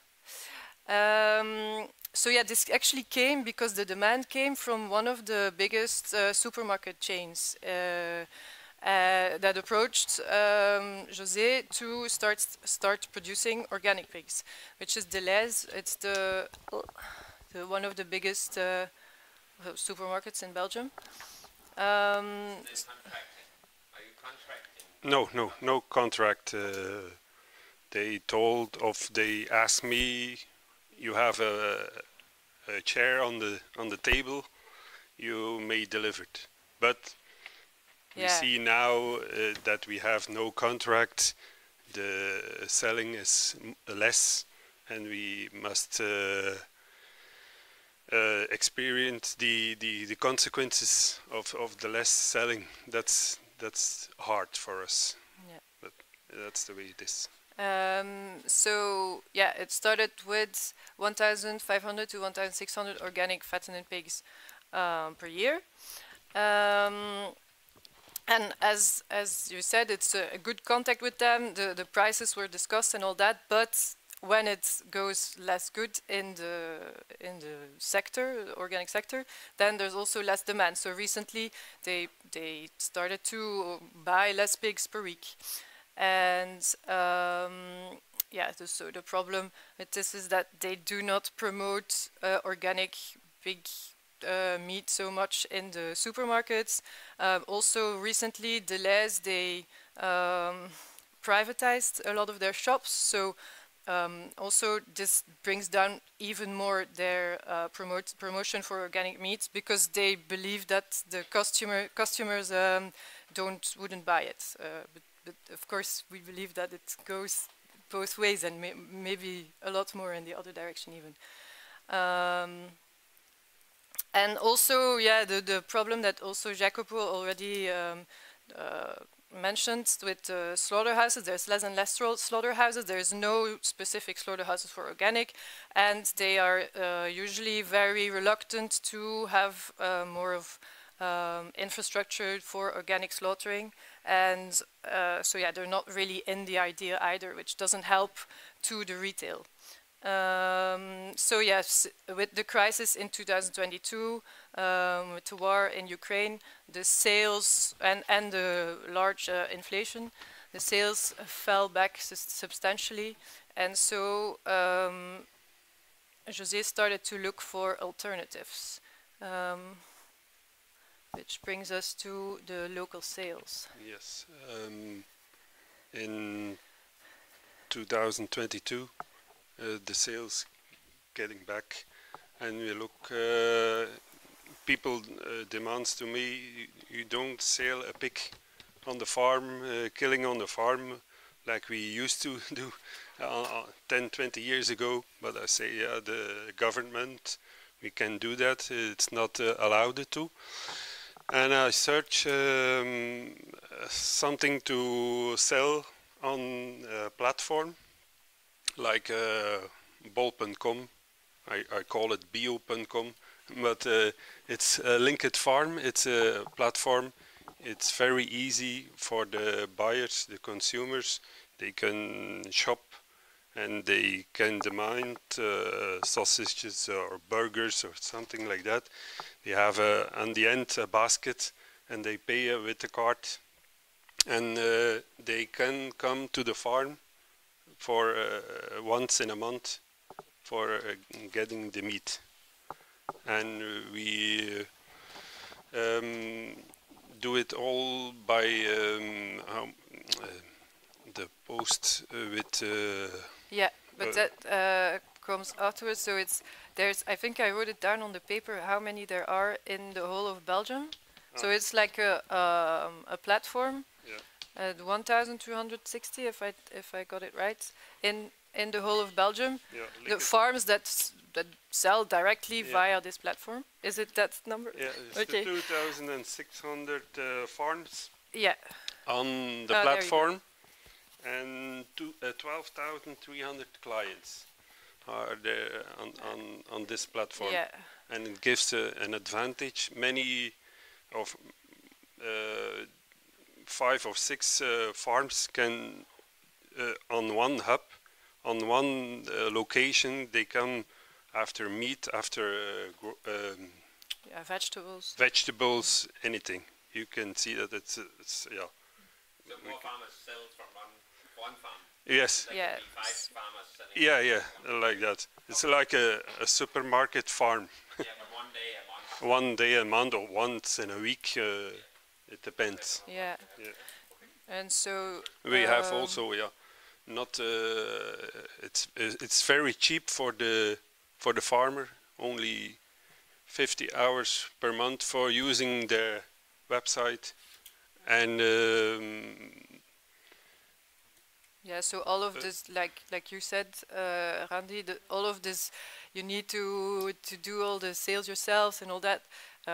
There is some communication that comes with it, but it's all of the administrative problems, costs, and all that it's all managed by the platform, and they provide a web shop to the farmer. So this is your website, José? yes, the website also a little bit potatoes, but the mostly is meat and different kind of meat, from burgers to barbecue products, and we selling about now 4 or 5 pigs a month. We started in 2023. And we have now approximately 150 customers, all normal customers, not restaurants, not shops, just like that. Yeah, and yeah, we sell always 100% of the animals. Sometimes the best pieces of the pig must also in the minced meat. So yeah, it's certain products, of course, are more popular, and other ones wouldn't get sold. If they would just stay like that. But so some parts that usually wouldn't go in minced meat do go in minced meat, which makes that the whole animal can be sold and nothing goes lost. And you work together with the local butcher. Butchery, yes, he has all the equipment for. We take the meat in vacuum. He has all the machines, and we go over there. He took the carcasses out of the fridge, and then he cuts all in pieces, and then we, me and my wife, we do it on vacuum. Yeah. Can the customers now, you have special piece there, can they buy 10 barbecues? Then you need to slaughter. Yeah, no, it's an end. Okay. But it's not. That's an example. It's Marinated 750 sparrows. grams, and we after the you cannot see that, but we have after this slide. Yeah, it goes down. Yeah, of course. But there is also a slide for us for working on it, and we started with 5 pieces of that. That's one pig. Yeah. You know. That's the thing. Like. Yeah. We have the issue. Like they only want that piece. Yeah, but is it out? It's out. Okay. Yeah. So it's for the quickest. But then it's out. Like you said, what you have on the demand. Yeah. It's so for they the quickest. So they open with 2 tenderloins. Yeah. This for 1 pig, and then if this is gone, then they open the next one. Yeah. But it works very it's well. Per month. Because they demand, you don't have tenderloins. I know. Next month of you look again by a week or by 2 weeks, and they are usually. They continue to look? Yes, they continue to look on the side. Yeah. So yeah, and then a very important part of this that comes with it is more communication. Yeah, but the communication is is from my wife. So Kati took this on her to there needs to be more reminding like you say, reminding them that they can order. So every now and then a nice video on Facebook, and a very important part of it was the farrowing hut outside. So the people, when they come to the farm, they don't just see the buildings, but they also can actually see the animals outside in the paddock. Yes, I have big problems with the government, the control of the government. They want to, the people want to see the pigs, but the government said no, you have to change your clothes, you have to take a shower for to see the pigs. And no, just biosecurity, general biosecurity. yes, biosecurity, yes. And that's why yeah, the hut is, for me, the solution.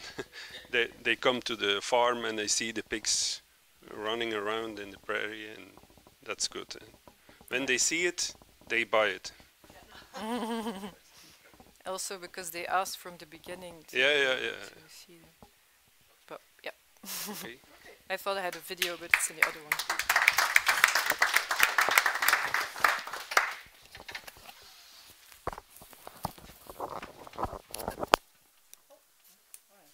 Thank you very much. Very interesting way of selling. I think that was an innovation for me to see that at least. Now we have some time for questions, so please feel free. You get one of these here too. Yeah? Maybe you could start with the one that you were not allowed to ask in a different session if you want to. Okay. Yeah. Until people think. Yeah, no, why not? I have to retrace my thoughts. That is not the simplest thing in my life, but I have some question to Mia about, where is Mia? Mia is over here. Yeah. About animal welfare evaluation, because it's something very challenging now. Actually, I can show the experience in Italy that we have now a system that's called Classifarm that try to analyze and to grade the level of welfare of animals in the farm, but it's not in line with extensive systems. So it was created years and years ago for intensive system. So for example, I make 2 or 3 stupid examples, but that can underline the aim of the system itself. So you have to, I'm penalized because I have no alarm for ammonia levels in gas, but I have an animal outside. I have no alarm for fire, but I have animal outside. I am not premium choice levels in gradings because I have trees as shelter and not artificial shelter, and artificial shelter are better than the trees. So it's not in line with extensive system, and it was made for spreading grants and maintaining status quo situation, but it's not for the real aim of certification schemes or something like that, that is for increasing the level of animal welfare and make farmers aware about their problems, because everybody have problems and some gaps in the farming system, and so to push them to improve the quality of life of animals. That is the final goal of this mission. So I don't know if you have these rating scores or something like that, how does it works. And then the other one is reflection about tail docking that is not allowed in your certification or labeling, and it's great. But for example, in Italy, the campaign about anti-tail docking was made also in intensive system and create incredible problems, because everything remains the same: stocking density, animal treatment, feeding space per head, and the only thing that was avoided is tail docking. So there was an incredible increase in antibiotics per wounded animals, and crisis in intensive systems. So we have to understand that if we work in a very fragile and not resilient system, if you change one aspect, everything could collapse. And it's so important also to analyze how do you foster this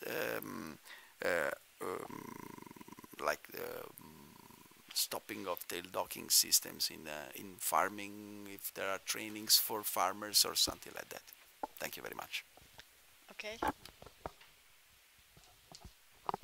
Well, I hope to address the questions right, because there was a lot.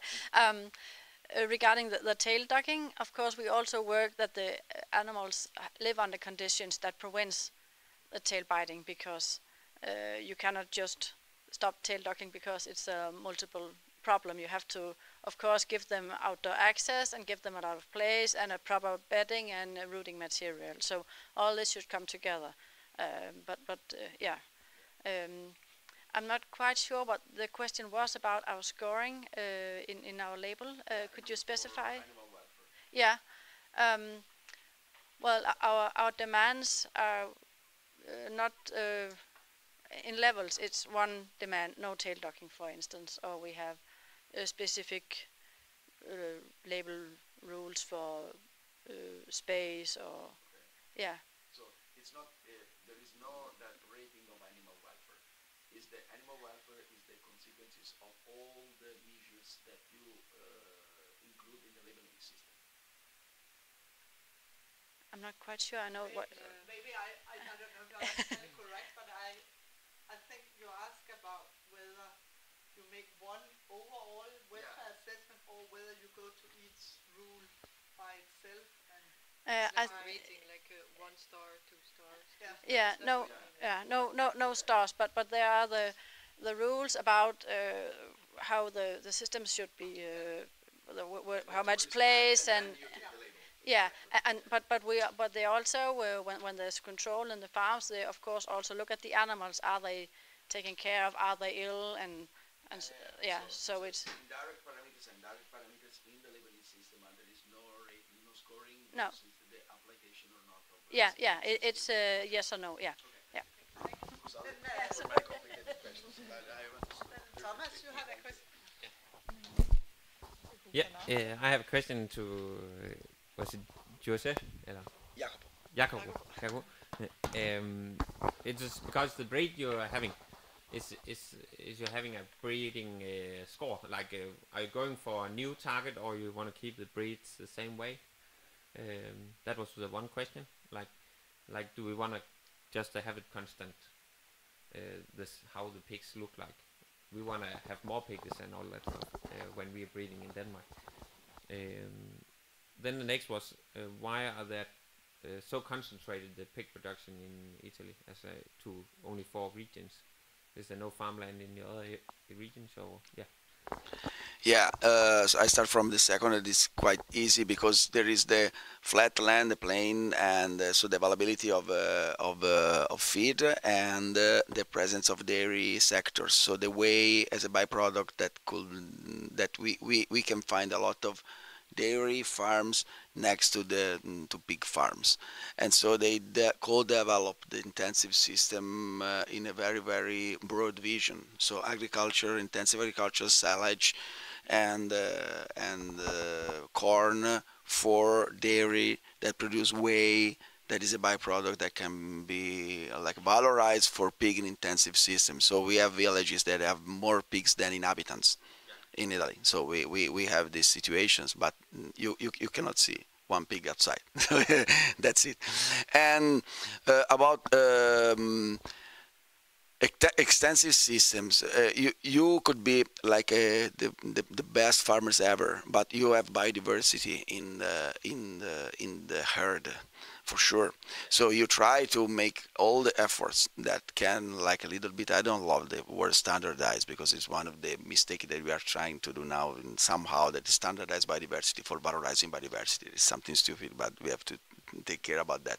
And so I love biodiversity, but I have to maintain some standard parameters for selling the meat. So I use lighter pigs, almost at 10 months, 12 months, and they arrive at 120 kilograms. And this perfect ratio between fat cut and lean cut, and then the covering of lard, and so we can manage properly without some byproducts that we have to manage differently, and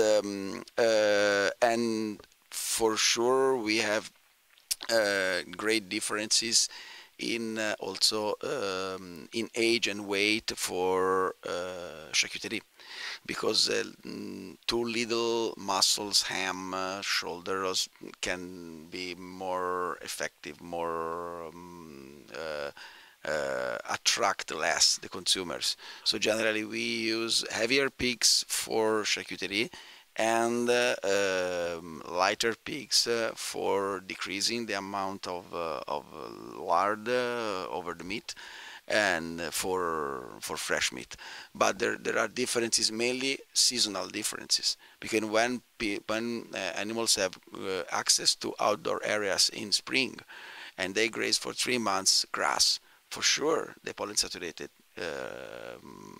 fatty acids increase in fat, and so for sure the fat is melted more than when animals have like in deep summer or deep winter where there is no grass at all. So we have some differences also in processing of the meat, but that's it. We are there, so we are in touch, like the colleague said, that we are in touch with the end users, so we can explain, and it's one of the challenge of farming on direct selling as well. Thank you. Are there more questions? Yeah. Well, it's a question for you, Jacopo. I was very interested in how you talked about the structure in the Italian pig production.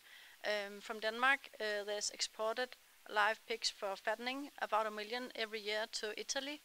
How is that impacting the local production in Italy? I assume they are in the industrial large farming scales they go to. Yeah. Yeah.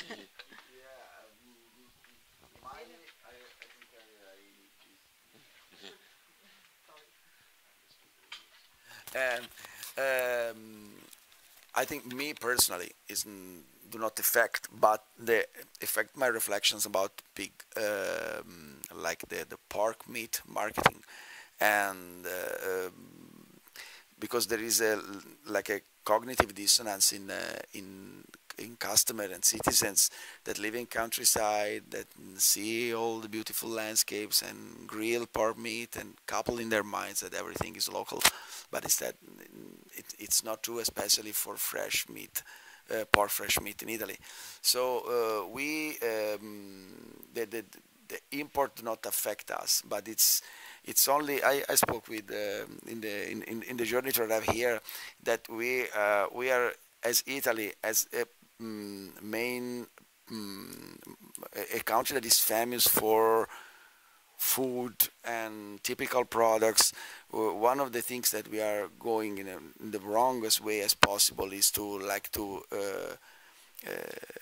export products and import raw material for maintaining the typical recipe.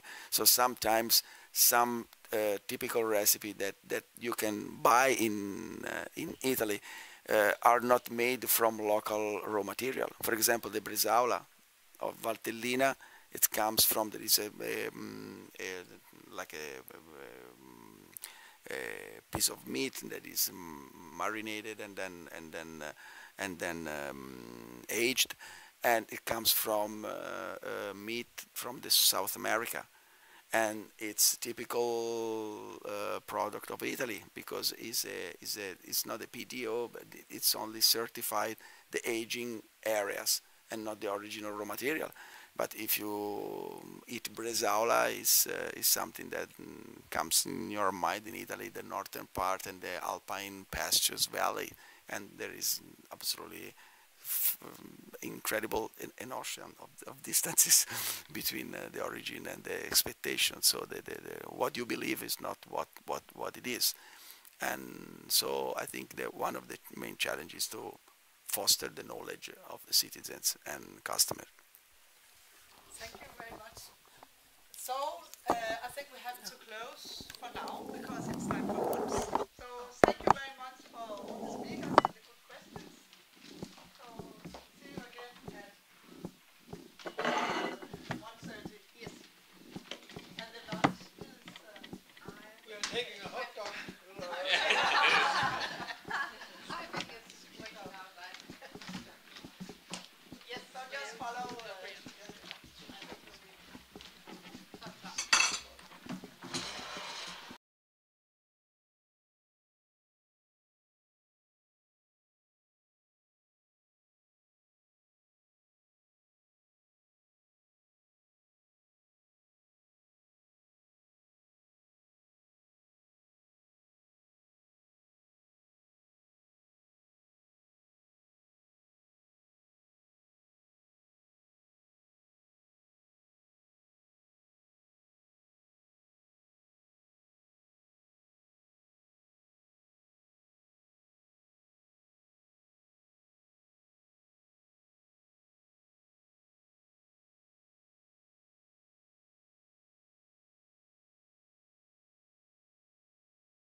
originally it's going down, not flat and not flat and you see it. You need the farm and website for selling it. It's a lot of work, but I think it's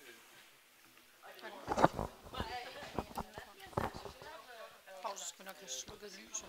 Skal jeg sige, vi starter? Er den ikke ved at være? Are you ready to start here after lunch? I hope you enjoyed the lunch.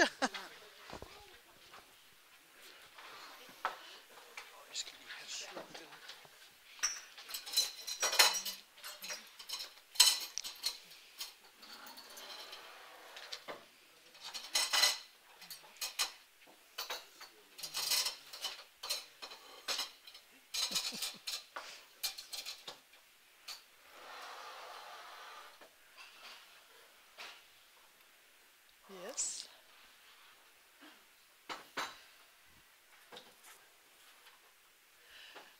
Yes, so I think we will start now here after lunch. We will focus more now.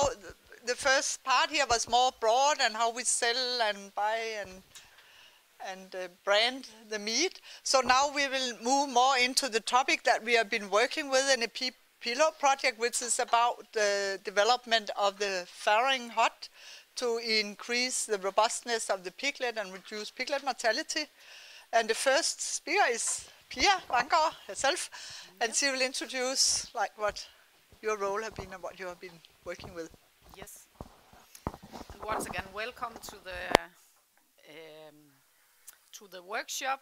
It has been a pleasure to meet all of you, and I hope that we can get some good hours after lunch, and hope that everyone have got the food in the stomach. As you know, my name is Pia Vanggaard, and I and my husband is sitting down there, if you don't know, but he don't want to be up here. So we have Vanggaard Stallmontage here, and I have been the focus person with the PPILOW project, and the focus has been to improve sow welfare and piglet survival through innovation with the farrowing house designed for outdoor rearing. The presentation is showing the concept of the Vanggaard huts for free and sows, and what we have been doing into the PPILOW project. And instead of me telling you a lot, I will start to show you a video. Maybe someone have already seen it, and also Thomas will be the next speaker, so also to introduce the things in his farm.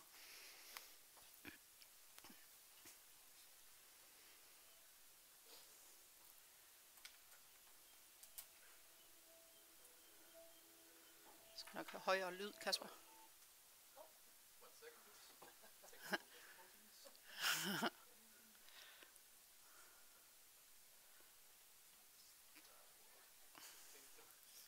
Så måske højere, Kasper.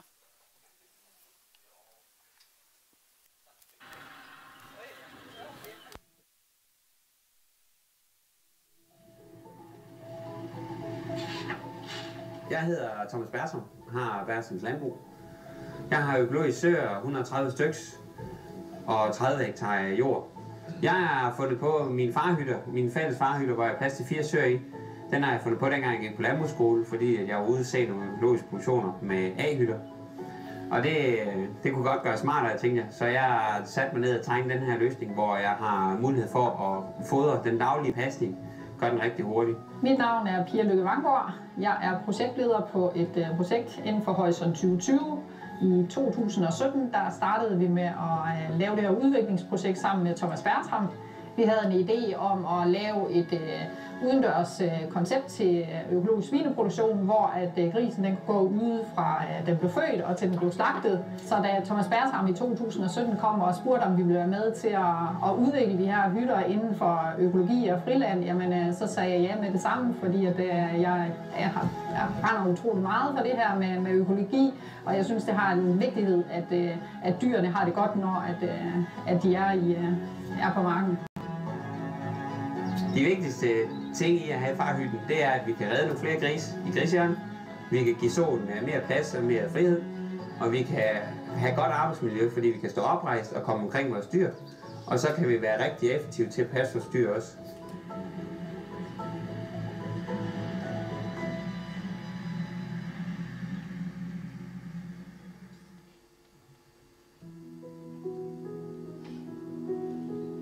Jamen, velkommen til inde i farhytten.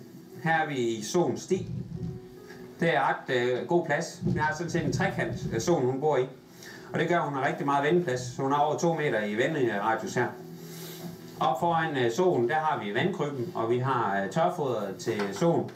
Vi fodrer normalt 1 gang om dagen, og der er livsfodring her, så hun skal have alt det, hun kan spise. Her får vi så inde, hvor vi fodrer, og der har vi vandtanken med. Der er 200 liter med til en dags forbrug. Og så har vi adgangen til alle 4 grisehjørner i den her hytte her, så vi har mulighed for at kulde jævnt imellem holdene. Så har vi grisehjørner med varme i, så der har vi alle griserne. Så skal det være. Når jeg skal kastrere, så har jeg grisene fanget ind i grisehjørnet. De er der har vi den bare hernede fra. Det var en hundegris, så fik den bare jern i nakken, og så bliver den mærket op. Så kan jeg genkende den. Den har jeg op. Og havde vi så en handgris, så kan jeg sidde med den her og kastrere og give den bedøvelse i hver til stikken. Her står vi og ser, hvordan Soen hun lige bruger stien. Det, vi skal lægge lidt mærke til, det er, at Soen hun ligger og kigger ud og er opmærksom på, hvor fjenden kunne komme fra. Og derved gør det, at Soen hun har røven op mod grisehjørnet.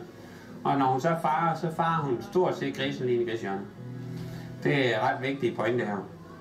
Så står vi ude foran hytten i Soens fold, og der har vi kavlegård på, for at holde grisen inde de første 14 dage cirka. Her har vi vores ruller til hegn, så det er måden at lave hegn på.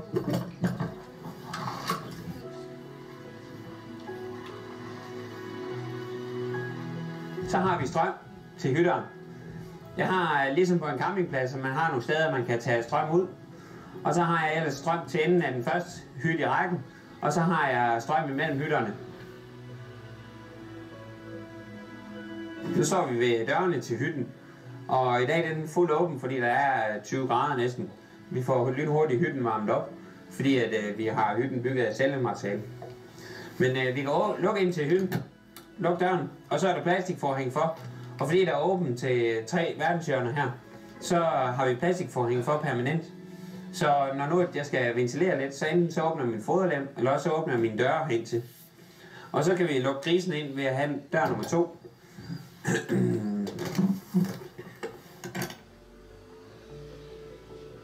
I et samarbejdsprojekt under Horizon 2020, hvor vi samarbejder med Vanker og Staldmontage om at videreudvikle hytten, der er vi ved Aarhus Universitet ved at undersøge betydningen af at tildele et område til pattegrisene, hvor de har varme i en hule, så de kan få den optimale temperatur og derved en bedre tilvækst. Vi har kameraovervågning på, så vi kan følge dyrenes adfærd, og vi har en temperatursensor, der logger temperaturen både herude i stien ved solen og inde i hulen, så vi kan se temperaturdifferencen.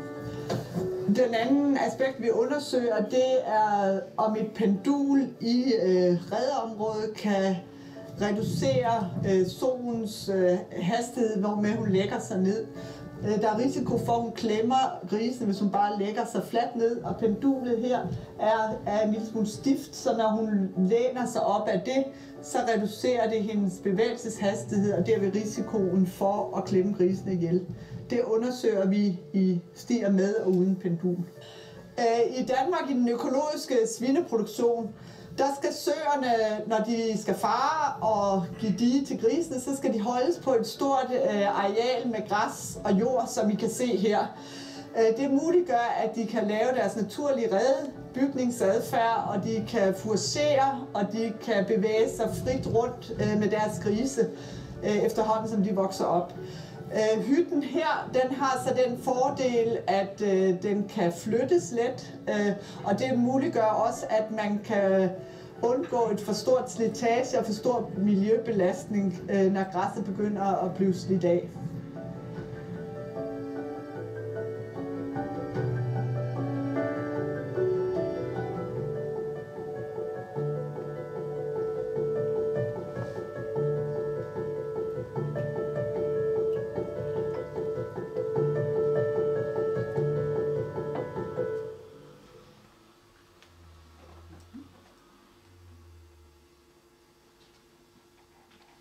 Yes.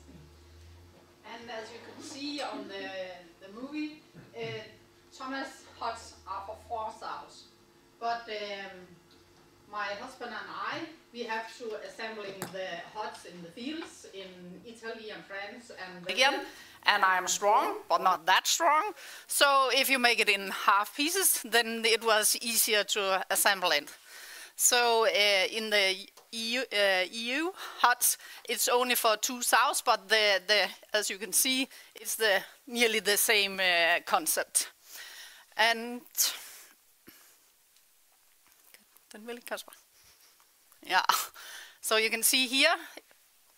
Oh, it was in France, and we get it all in small pieces, and we put it together. And the same thing when we went to Italy. It was with you, Claudia, and with you, Jacopo. We have these pictures, and you can see the easy way to move the huts. They didn't get that in France and Italy and Belgium, so you have this instead. So you have to move it in another way, but the concept is definitely the same. Yes, the next. And under the way, because in Belgium it was the last hut, so Jacopo and Elia and some French test farmers, they told us that we have to do something different. So before we give you the hut, and Jose, we make some changes. So we make the change here because then it will be easier. We had the pendle, but we put that out because it wasn't. What do you call that, Lena? You make that the pendle was not. Yeah. Yes. So instead of helping the sow to lay down, we put this iron in this way. And there was also a problem because they took the straw inside the feed and water area, so we put this iron on to try to make that better. The wheel in the French and the Italian was out, so the road was very small in these countries. So taking it inside, it helps a little bit. And also the door opening, we have to make that wider for the sows to come in. In Denmark, you don't have this lamp to open the ventilation. So when we make it, the roof was maybe half of this. So when it's rained, the water could come inside the hut. So we tried to take the roof wider out to hinder that the water was coming inside. Yes. And here you can see the huts from Belgium. We put up the fence, so we make 4 places in. You had 1 field, and we make it into a square for 4 places, and this is the one. And as you can see, as you're talking about, when your customer is coming, they drive by the road down here, so they can see the pigs. Yes. And that was my presentation, because now I will leave the word to Thomas, because he's much more insight in this. Yes.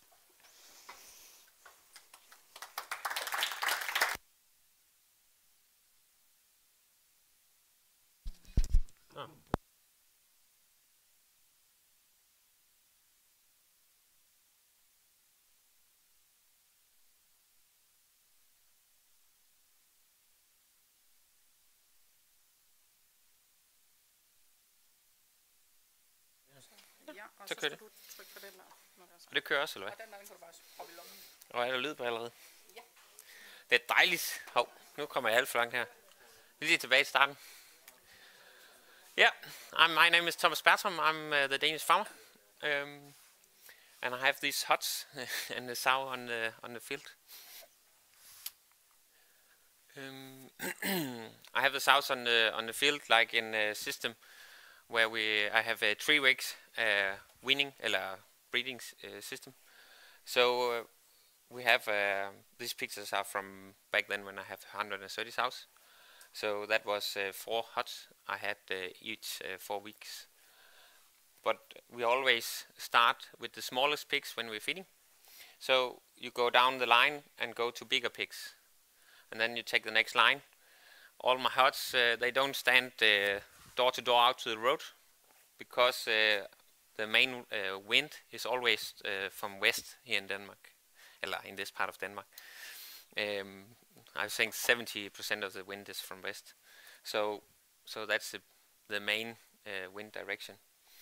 Here in the summertime, in a few weeks, we come to this wet holes where they are going to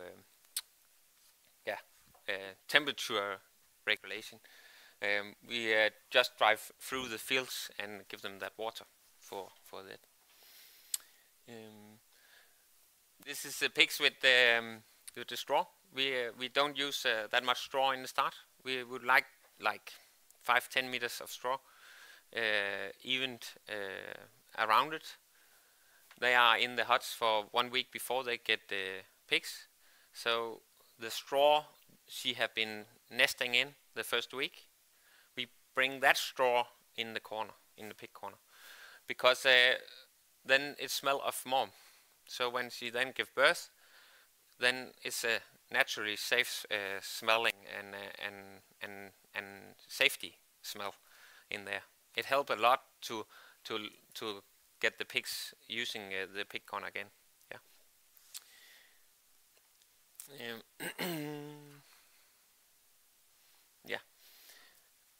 Bronderslev is just in here. My farm is just 15 minutes away. I have all this land up here, fenced in. That is 23 hectares up there. And then we have, rented 36 hectares more. That's where we have the farm on here. This is a full production for 260 sows. And they are meant to be there. That was last spring in 23. And we are having had all this land up here used in this winter. And now we're just starting out here again. We take the movement later. I would say that right now we have 82 hectares. I'm not in charge of it because I have another farmer doing my land cropping. But I have 82 hectares I can deal with. And then we have 26 hectares for pigs a year with the sows. And that's this up here and this corner here. There is 25 hectares up there, this end out here. You understand? Yeah, that's good.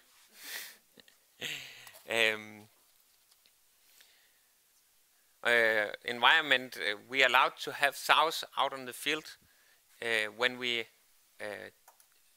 have huts we can move around. Then there is not a big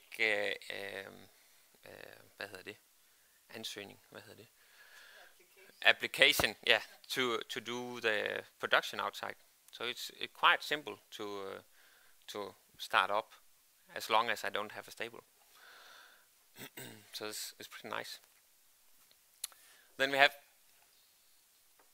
but it's really slow system. We have 260 sows now. Last year we sold 6,400 piglets, and I did 200 to myself, starting up on the slaughter pigs. This year we are aiming for 500 slaughter pigs totally in a year. And then we have these moving huts for the sows. and we try to do mobile stables for the slaughter pigs we're getting into later.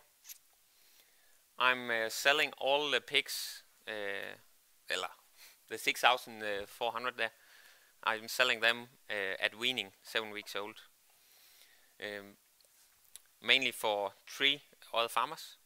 One buying 3,000 pigs, and one buying 1,300, and one buying the rest. Yeah.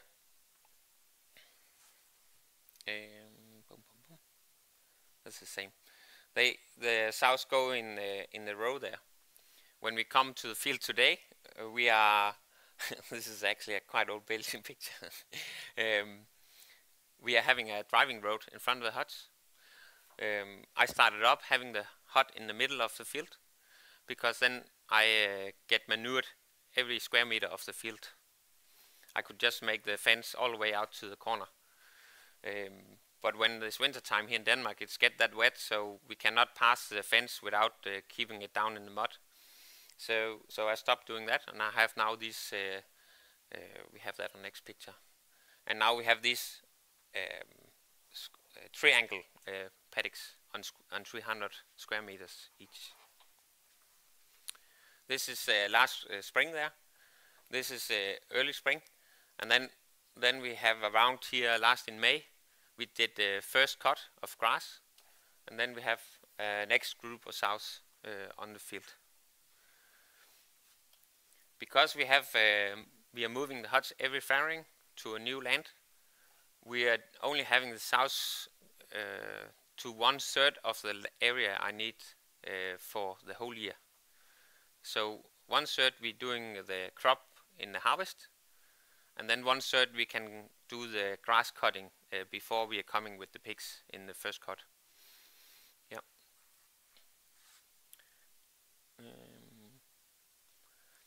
I would like to tell here we're doing this 2 fences out in the field. Like we had that over the top one is for the sow, and we have the small one, lower one for the piglets. So we don't we keep the piglets with her own sow. It need a lot of electricity to keep them in. So in the summertime when the grass is growing a lot, we do cut the grass every 3rd week with the hvad hedder det? Buskrydder. Yeah. Yeah. Yeah, cut machine. Yeah.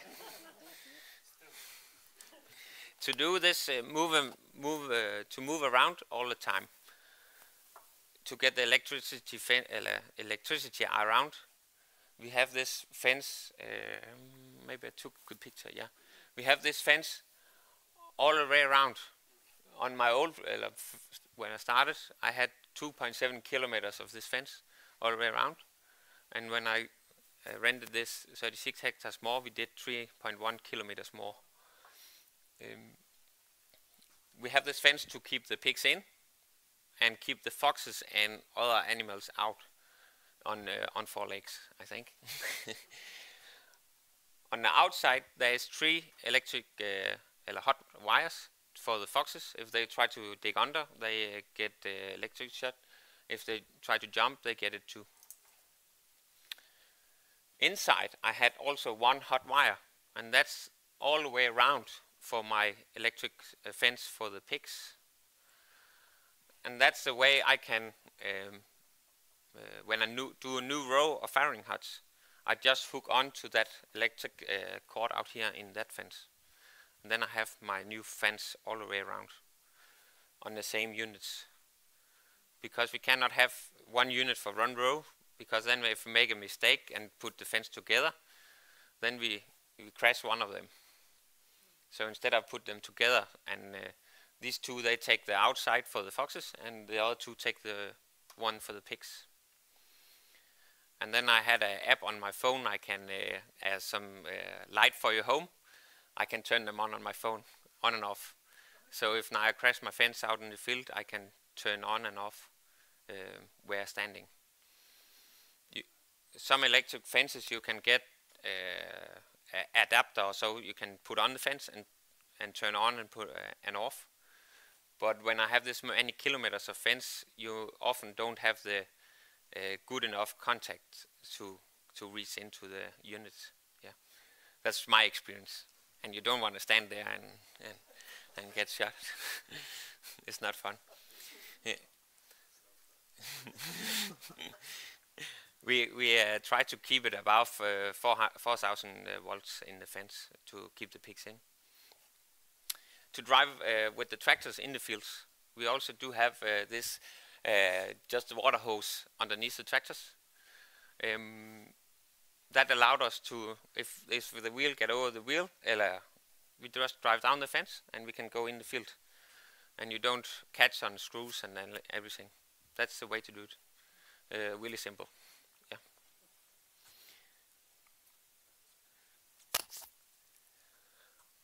That's a feeding tractor. It is driving 1,500 hours a year to do all the feeding. This side is for the feeding of the sows. Right now we have 28 huts we are up on for the farrowing, and then we have 12 huts for the tracty sows, and then 6 more huts for all the piglets. So it's a lot of stops. We are going up and down the tractor a lot. If we're going to buy a new machine, we are going to build one on electricity, so you can just stand up on a plateau and drive along.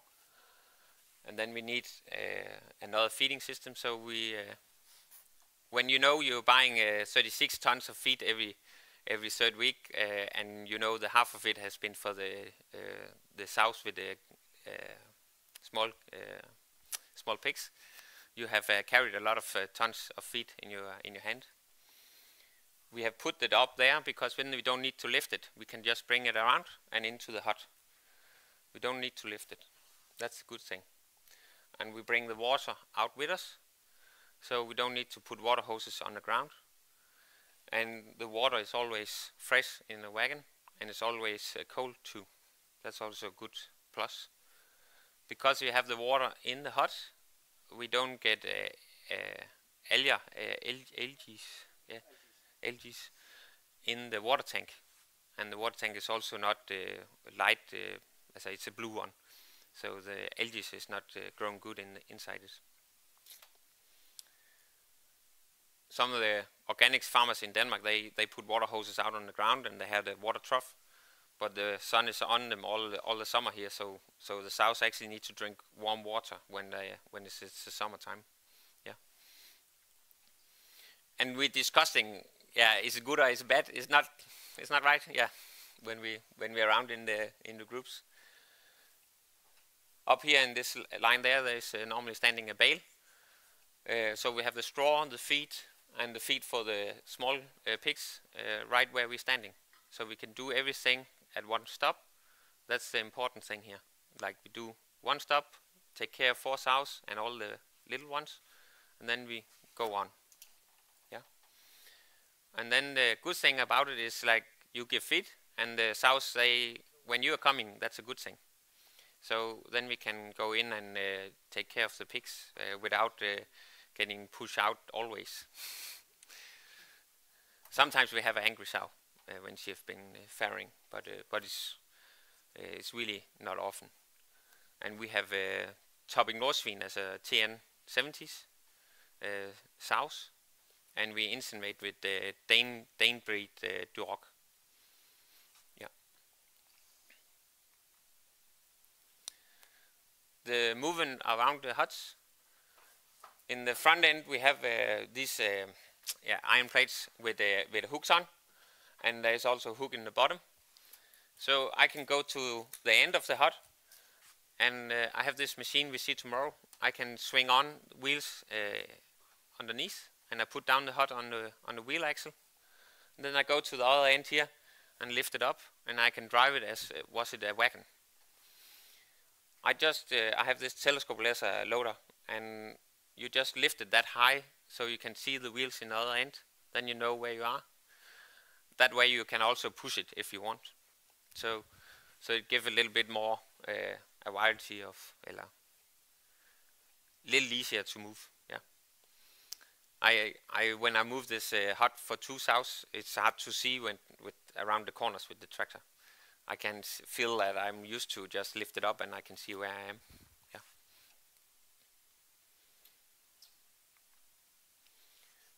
This is a normal Danish winter. And that's the feeding of the Drægtigshaus. That's the other side of the trailer. And we just have a scale there where we can weigh out feed for one group. And then we have an auger putting out on the trough, and that's just one long trough, and we put water in with the hose.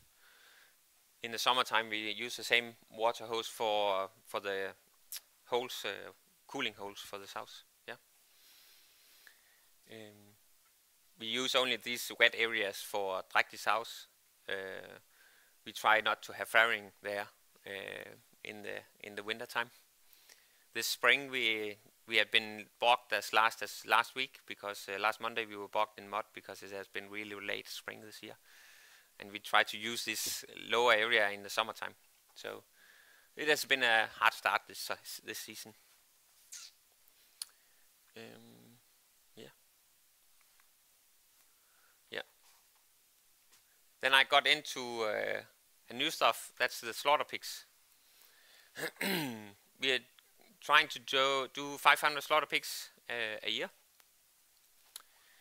and that's just a truck trailer for a truck, standard size for cooling transport. So usually there has been a cooling engine up in the front, and it's insulated walls. So I just put the feed trough up there instead, and then we have a door out the side. And then we have a resting area in the rest. Allowed to the rules, we can have 58 pigs in there as bedding area. And then they can have the field outside. We're going to have a pen outside, like that is going 4 meters along the side of the trailer and 12 meters behind. So they have 2 square meters per slaughter pigs. So they have a lot of room outdoor. Yeah. This is the way I have thinking to do the slaughter pigs, from born to slaughter on the ground. And because it's only 60 pigs in one, and we are doing 400 pigs every third week, we need to have a lot of them if we only keep them one together. So the plan is to drive 2 along each other, so we have 120 pigs as one group. Yeah. Or we can keep them apart if we want. Yeah. I think that's the last. Yeah. I would like to go back to the firing hut again. Maybe just go back to the start. One of these. Yeah. It's about the bedding in the pig corner. Because we have these pig corners in the hut, and they are quite big. When they're really small, we fill up the straw, so it's only the half of the bedding area that is free, and then like 10 centimeters of straw in the first half, and then the rest is just full to the top of the bedding area. Because then you can really keep that small area warm with the heating, and you have the big temperature difference to the outdoor. I like to have 15 degrees out with the sow, and around 30 degrees at the pig corner. If I get a 20 degrees hot temperature as out with the sow, then the newborn pigs, they can just crawl down in the straw, and they lie out there with the sow. If I can do a low temperature in the room, it's easy to learn them to use the pig corner. And that is really hard task. As that has been a lot more hard to do this system with the huts than I thought, because we probably often have it too warm at the south place compared to the pig corner. But we are only feeding 1 time a day, so right now it's nice weather, and in Denmark it can be 12 meters per second in wind in the evening. Then we need to close the hut down to the wind, because there's a line in one big storm in there. And yeah, we don't have the right system that can do that by itself. We are not allowed to have electricity ventilation in organic production, and I'm also not interested in it. But yeah, that's one of the big issues actually. Yeah. Yeah. Then I think around. It was more about to tell what we else doing, how to do. Yeah. Yeah.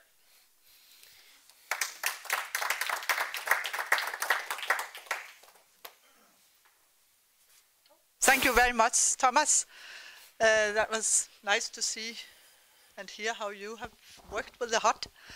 So I think we'll just continue to the next speakers, and that is actually an online presentation from French, because the hut have also been tested in a French setup, but they were unfortunately unable to participate here, so we will have it online here instead. So please go ahead.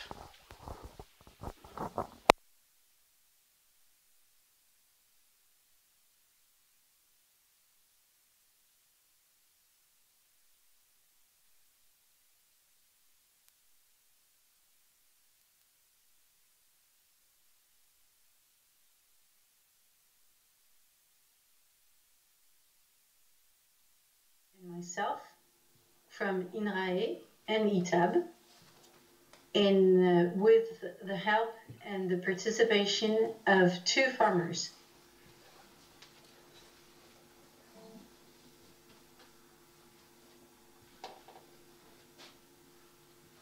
The 2 farms were picked by a cooperative technician, among other organic pig farms with free-range cells.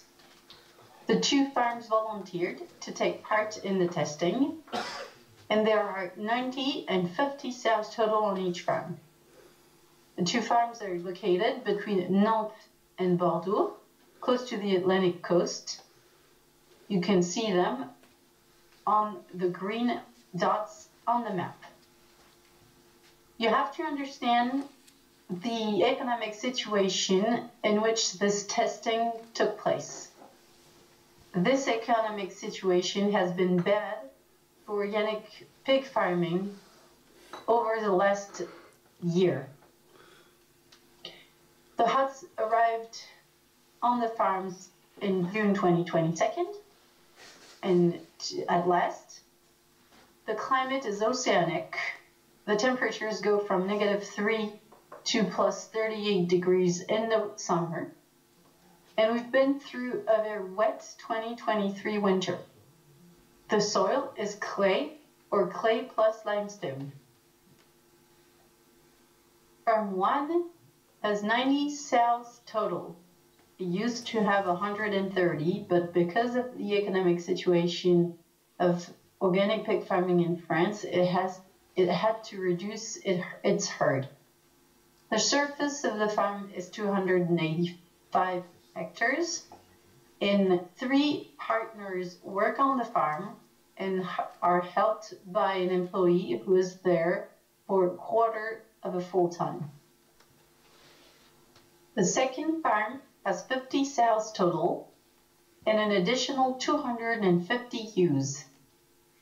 It used to have much less ewes, but because of the economic situation for organic pig farming, the herd of ewes has gone up over the past year. The surface is 120 hectares, and there is 1 worker who is the owner. Farmers were asked to collect data concerning the pigs in the Danish huts. There has been no data collected for the pigs in the existing huts. Behavioral observations were also made. For this observation, 1 technician from NRA spent 1 day at the farm and observed the location, position and behavior of sows for 4 hours, 2 hours in the morning and 2 hours in the afternoon. The 3rd and 6th week after parturition could be observed in farm 1 in the summer for 2 sows.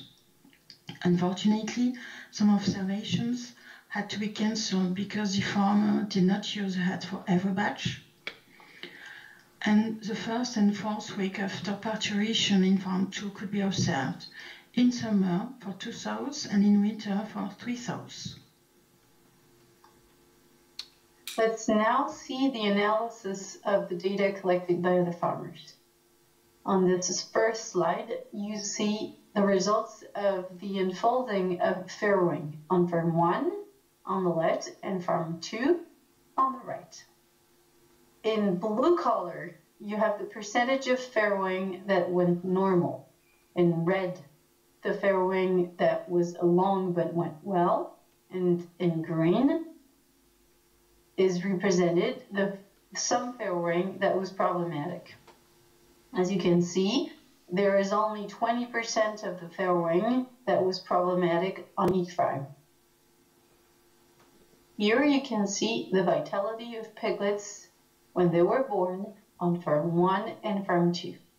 Farmers had to observe the proportion of healthy litter in red, or litter with a couple of problems in green, or weak litter in blue. You can see that the proportion of healthy litter varies from 80% on farm 2 to 87% on farm 1. On this slide, you see figures about the piglets that were born, weaned, and how much they weighed when they were weaned. You have 4 more piglets to be born on farm 1 than on farm 2. And when I say born, I mean born alive. But you have the same number of piglets weaned on both farms. That means that the percentage of mortality during nursing period is 44% on farm 1 and 25% on farm 2. The weaning weight for the piglets is approximately the same, of 12 kilos on both farms. On this slide, you see body condition of the sows as qualified by farmer on farm 1 only. The body condition of the sows is written down before farrowing at week 1, at week 4, and at week 6, right before weaning. Before farrowing, you have 78% of the sows that are observed as being on a normal body condition. 11% of them are qualified as being fat. At week 1, we have a lack of data for 22% of the sows. At week 4, 80% of the sows have a normal body condition. And right before weaning, you have again a lack of data, but some of the sows are qualified as being thin, 60%, and 67% are in a normal body condition. The farmers on farm 1 and 2 had also to observe the reaction to human of the sows, whether the sow was friendly, not interested, afraid, or aggressive. As you can see, on both farms, on week 1 after farrowing, you have some sows that are observed and said to be aggressive or afraid.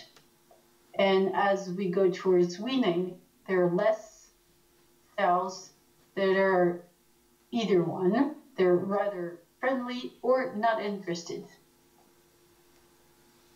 In the huts, there was a nest for the piglets.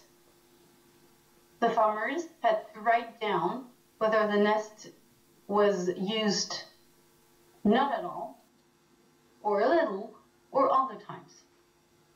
You can see that on both farm 1 and 2, as we go away from farrowing and closer to weaning, it tends to be that the piglets use the nest more and more. Now, we will show you the results from the behavioral observations. Just to remember, we observed 2 sows in the summertime in farm 1 and 5 sows in summer and winter in farm 2. And we dedicated our time to localize the sows observe their posture and activity. For the location, you can see here the result from farm 2 on the top and farm 1 on the bottom. According to the week of the age of the piglets, in summer and in the winter time. In blue is mentioned when the sows were inside the hut, in red when they were outside, in orange when they were outside in the wet zone, and in yellow when they were taking advantage of the shadow of the hut. So from this you can see that sows remain longer inside the hut when piglets are young during the first week, and even longer in winter compared to the summertime. And the shadow made by the hut was used in farm 1 in the summer when we went to the farm to observe the behavior. Concerning the posture, so again you have farm 2 on the top, farm 1 on the bottom, result in summer and winter according to the age of the piglets.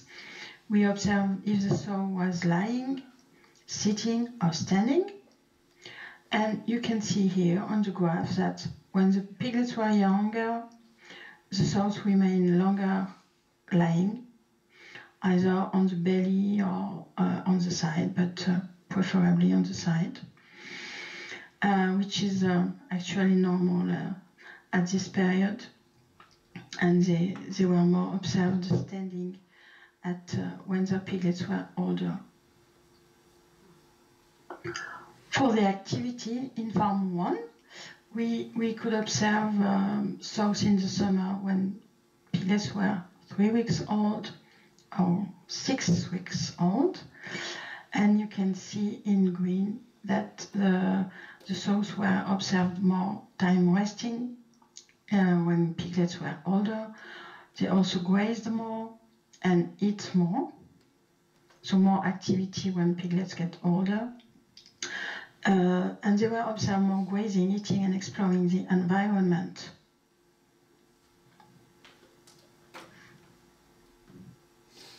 In farm 2, we could also compare the summer and the winter. So contrary to farm 1, the sows were less resting when piglets get older, and even less in the winter. They were observed more grazing, eating and exploring the environment with the age of the piglets, and in summer compared to the winter time. You can see overall a larger activity of the animals when the piglets were older, and even more in the summertime. We would like to thank you for your attention, and thanks again the European Commission for funding the PPILOW project, and thank of course our farmers who dedicated their time to these huts.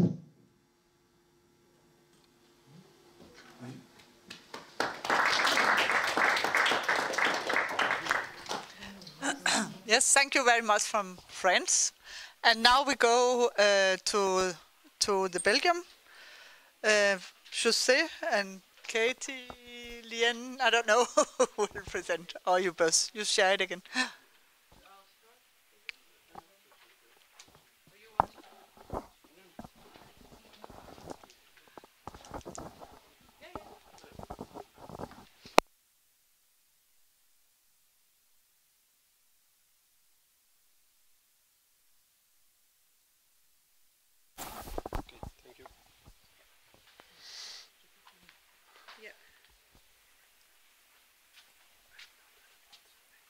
Wat is het?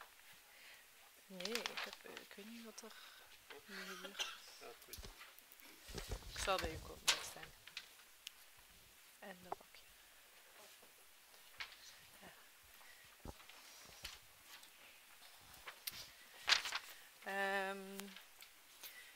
Yeah. So I also still have a part on the production in Flanders before we'll talk about specifically testing the huts.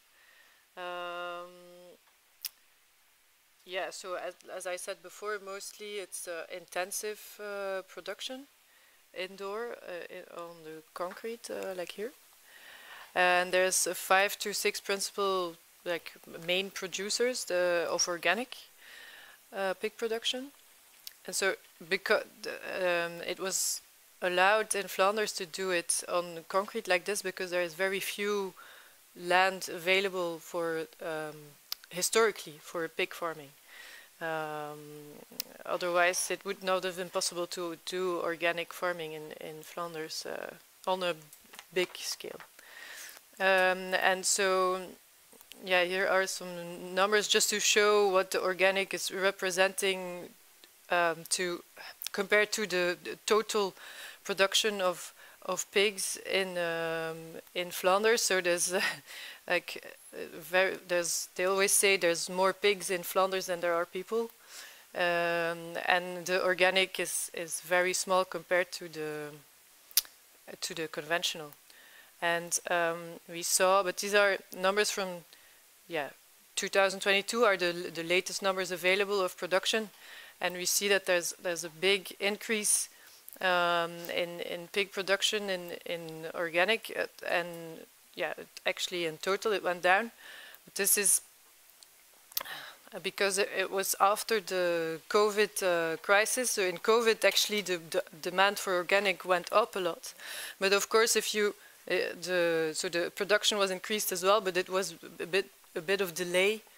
So that's why now there's actually a lot of a bit too much compared to the demand in organic pig production in Flanders. So it's the same. It went. The sales actually went down since 2022, and this is the slide I had before as well, talking about the farm and the conversion to organic.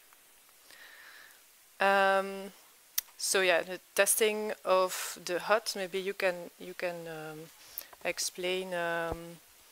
Actually, it's what we shared before as well. So the reason why José wanted to install it is because it's a really closed farm, and then as Pia said before, so the clients they arrive here driving into the farm, and then or like this.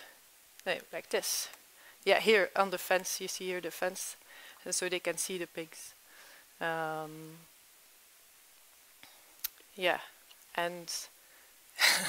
and you decided to, you were thinking about getting it outdoor, just to correct me if I'm wrong, but you thought the classical A huts, demi-lune, you found them quite unpractical, so that's why the Vanguard hut was more interesting.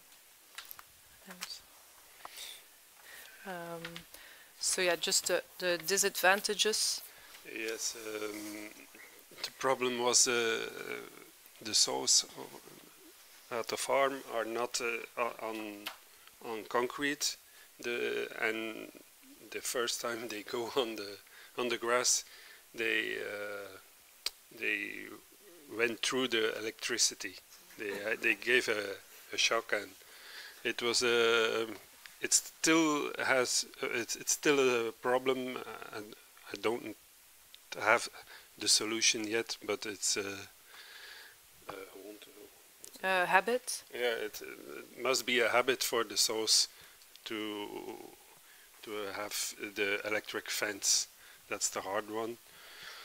So I just put this picture because she didn't want to go out. She was just in the corner looking, and all the piglets were all the time running to go outside, but she didn't want to.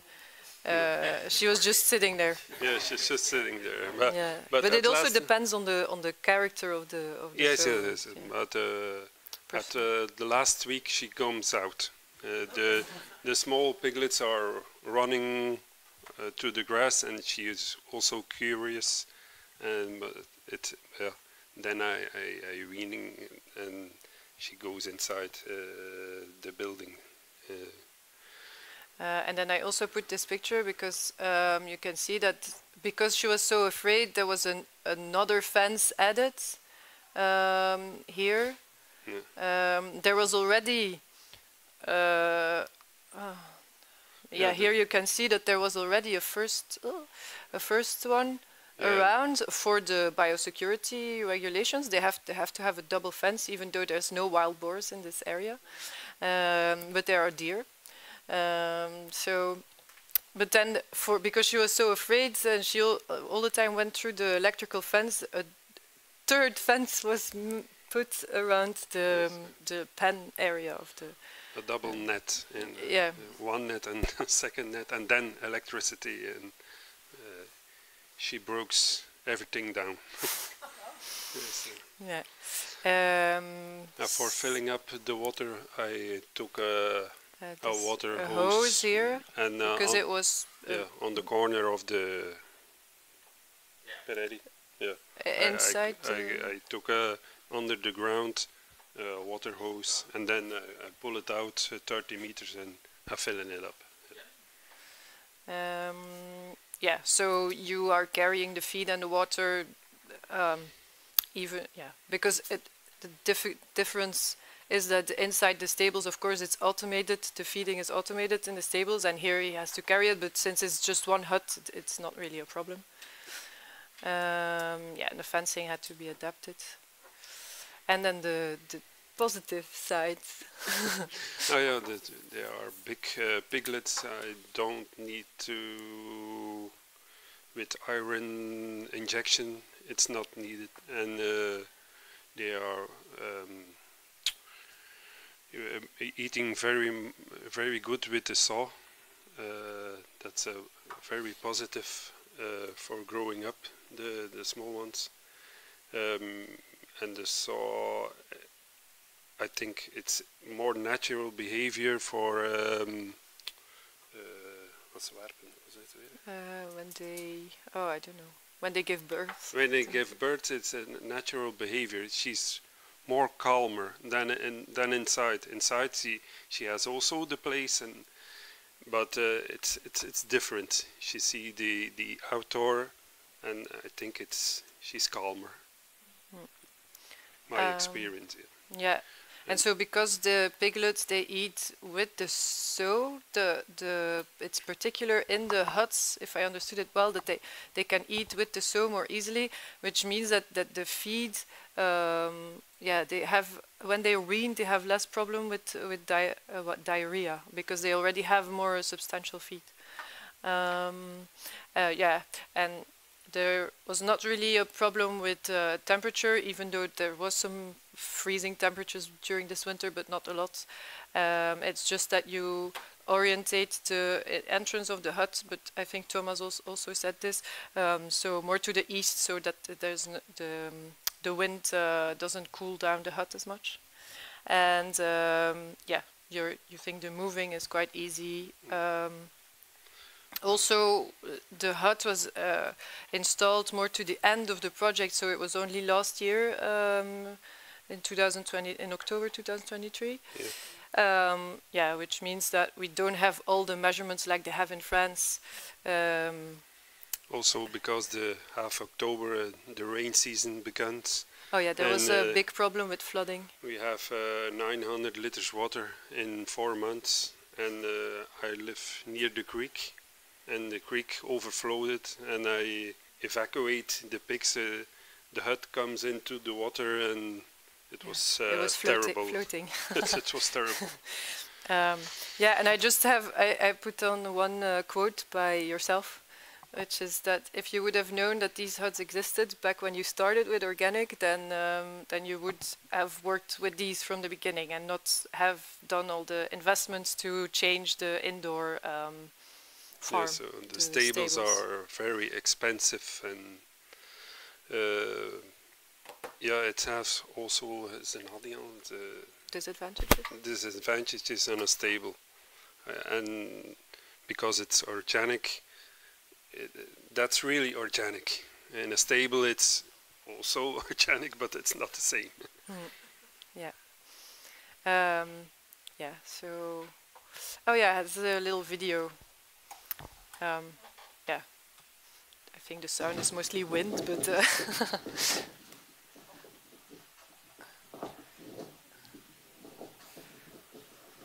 but yeah, the sow didn't go out. But the piglets are really happy walking around.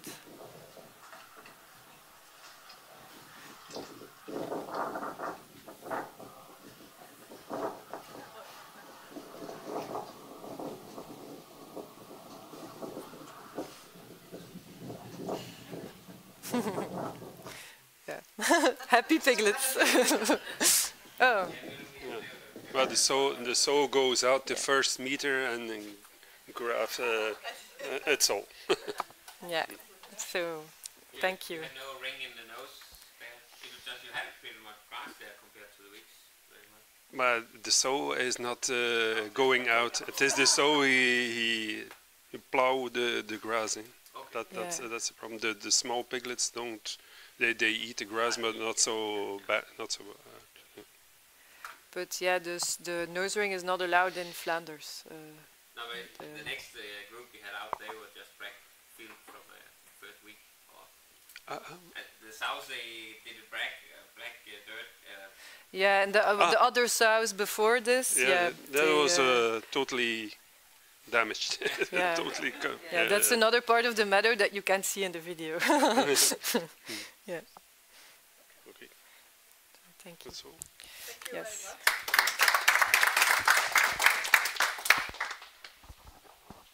So actually now we have a little time for questions or discussion. So maybe, I don't know if someone can share of the other farmers' experience with this getting the sow out. It's surprising that she's never getting out, but she started to do that. Yeah.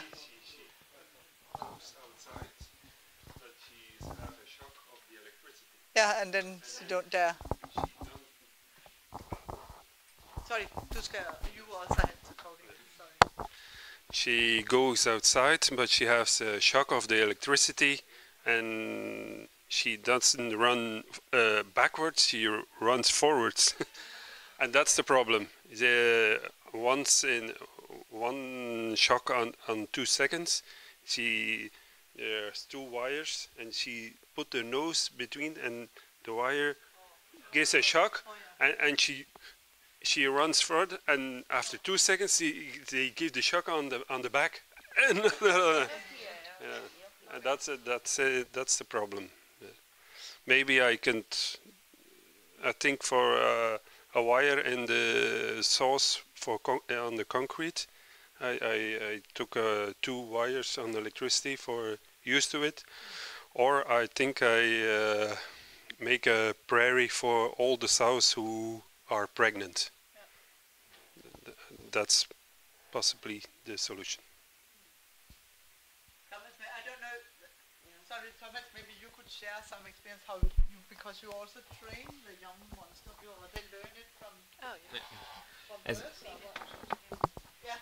Can just repeat what I said there. I think it's on, isn't it?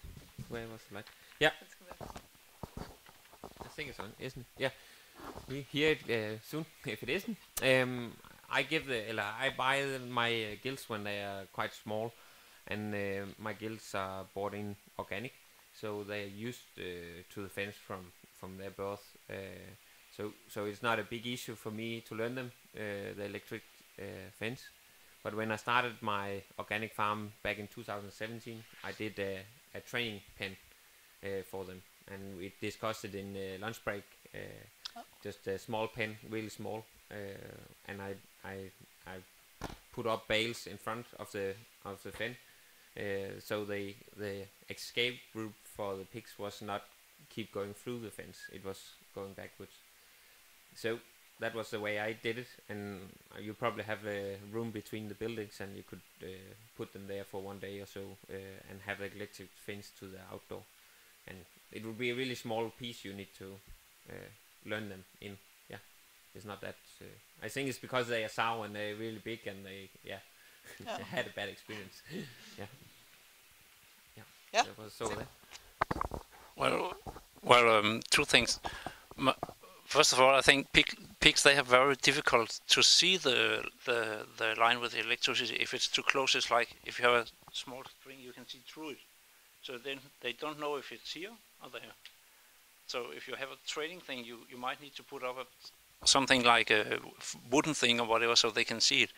And then you need to make sure they get the first time they get the electricity on the snoot, because then they go backwards. Because if they go from the ears or back, it doesn't matter. They think it's in the back, and they will run in front of you. Okay. Yeah. Are there other questions for the speakers so far? No? Or for the hot? No? Yeah? You said you're not allowed to use rings in Flanders. Is that only organic, or is it all? When it's conventional, they don't go outside, so it's not really needed. But as I understood in Wallonia. Okay, I'm just talking about Flanders, because in Walloon area, of course, there's also outdoor production that is not organic, and there they can use a nose ring. So when I get back, I will get to the bottom of this and see what is the reason behind this in Flanders. But I suppose they apply really strictly the European rules for this in Flanders. I think the regulation. I think the regulation looks at one thing. They look at after the welfare for the animal, but not the welfare for the prairie. You know, and it's always the welfare for the animal who stays on the top. That's the problem. But it's typical Europe. Everyone has his own regulation. Every country has his own regulation. That's the problem.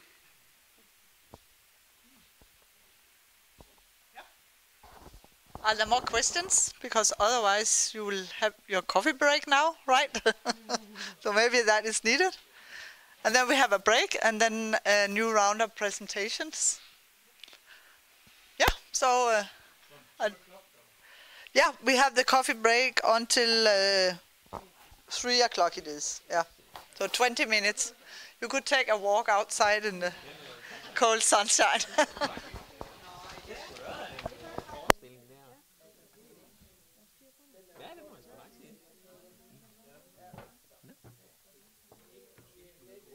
Perfectly on time. Yeah, great. Really. I'm also surprised. Really good. Hvad siger du til det? Hvis det er første gang, du har set det også? Ja, altså jeg har ikke set den slags idræt. Nej. Jeg har været i Dyrenes Beskyttelse. Jamen, du har ikke været ude på studere, har du? Inden. Nå, det har du. Nå, okay.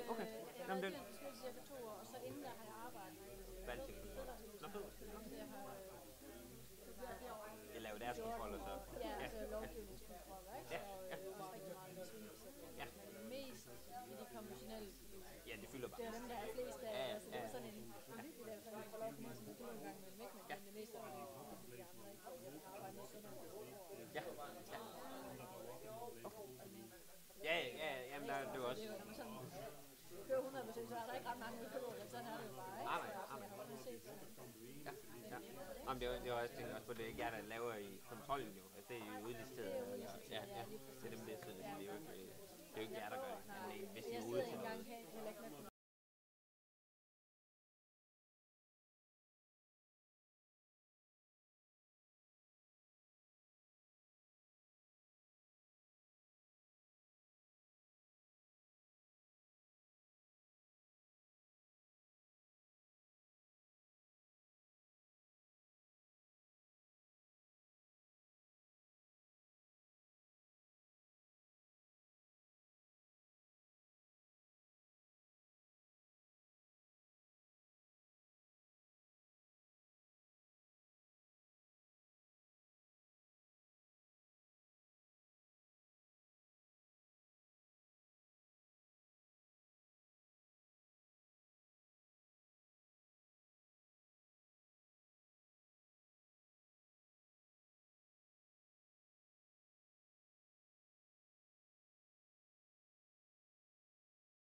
Lindqvist, and he had done the research on Thomas's farm to look into some specific features of what would be nice to have inside the hut in terms of helping the piglets to be robust and survive. So, welcome to Jens. Thank you very much. I'm happy to be here. Happy to be able to present the results, which have taken some time to do. But we will talk about some of the test results from the Vanguard hut you already saw. And this is the test facility we have seen many times before, but what we actually concentrated on was what is the effect of plus-minus heat in the creep area, and what is the effect of this pendulum we already see demonstrated on the video. Is it doing anything good? And in my talk I will call birth day 0. This is actually birth of the piglet as we see it on the video, so we know that exactly. Then we have controlled cross-fostering day 1, and then they were weaned around day 49 in this study. And we, in this experiment I show today, we have 100 TN70 sows and litters. So, and they were distributed in 25 batches with 4 sows and litters within each batch. And what I think is particularly important in this study was that we followed them all through the seasons. So we have batches distributed from March 21 until October 22. So we have some evidence across seasons, because many of you mentioned many places in Europe there are differences, and it can really, in some aspect, influence the results. So this was some of the background information. And of course, we are a group of people who are standing behind this, so it's not only me. And this was supported by the European Union. We have researchers, we have the company, we have the farmer, which all help on this, and a lot of technicians, and 3 very keen students who help us as well. And this was also in cooperation with France, which helped us. Yes? So, what we are really interested in going into this project was the challenge about piglet survival. One study by Bronderslev Christensen looked at different outdoor herds for pigs, and she reported that in average 29.5 dead kids were found from birth to weaning. So this is a challenge in the outdoor production. It's also a challenge in indoor production, but it's even a higher number here when we have sows outdoor. So, and as you may know, the piglet mortality is mostly considered important in the first days after birth. That's the critical period. And there are some main reasons which I just briefly touch upon, because I think that's important when we try to design a new hut, that we try a bit to understand what's happening, because many things are interrelated in this system. The first one is hypoxia during parturition. It sounds complex, but it's not. It just means that if you have a long problematic birth, then some of these piglets will die because they have a lack of oxygen. They have a small brain damage, they have problems living. So that's one problem about hypoxia. The other thing we call hypothermia, if you read the literature, but only means that the piglets are getting too cold to recover normal bodily function. I'll explain that bit further in a short minute. Finally, there's a lack of colostrum intake, the very first milk, meaning that's the problem if the piglets are suckled too little or too late after birth. They need to have early onset of suckling to get energy, to get heat, to get colostrum, to get started. And finally, there are the crushing by the sow, which both have the element of the piglet itself, whether it's weak or are placed in risky zones where the sow will lay down, and also of course have a sow issue if the sow have a problematic laying down behavior, leg problems, and you will see that illustrated in a minute. So this is just, you can call scientific words, but in reality I think we all can relate to the other things when we use ordinary terms for it. Yeah, about the newborn piglet, you know all that pigs, they are born wet, they have a very low heat production, which takes some time before they get ready to make their own heat production. And actually, when we talk about what's the optimal temperature for keeping newborn piglets, for the newborn piglet, the zone where they have to use the less energy to survive and to manage is actually quite high. is all the way up to 34 degrees Celsius, and they may become a surprise when you look how we recommend you keep sows and litters maybe around 20, 21 degrees in indoor stables. But actually, for newborn piglets, the temperature tolerance is higher and the preference is higher. And the same is true for the sow around parturition. But it's a detail for now. So, as I said, we were out there also looking at temperature more than not within the zone of 34 degrees, but around the year, right? And you can see there was even snow looking very nice. I forgot to say that in these test huts we had cameras, so each were equipped with 8 cameras. I think you said it as well on the video, and you saw the equipment and such, right? So we have a lot of video. This about cold temperature and newborn piglets. This is an illustration of this showing the rectal temperature of a newborn piglet, and you have time since birth. And this has actually been measured in different types of studies. No, it's not in this one. No. In general, yeah. So what's happening when the piglet is born is that it will experience a drop in the temperature. Immediately drop, and then after, if you measure it every half an hour, and we have done that in a large study, taking a lot of time, but was fun.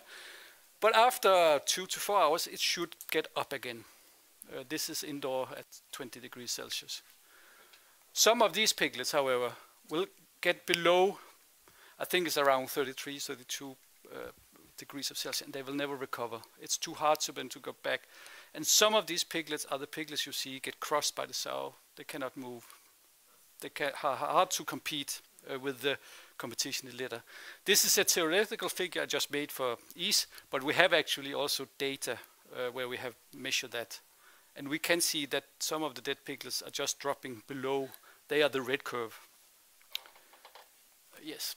This is some part of the early piglet mortality, which can be very hard for a farmer to fight, because it's hard to stand there when we are talking hours after birth. So you stand there and dry off and so on. Yes. But of course, they also have a lot of behavior, each piglet, which are adaptive. For example, seeking the other, getting colostrum early, are one the thing where they both get milk, warm, and the ability to thermoregulate. And they huddle together and all the things that you know.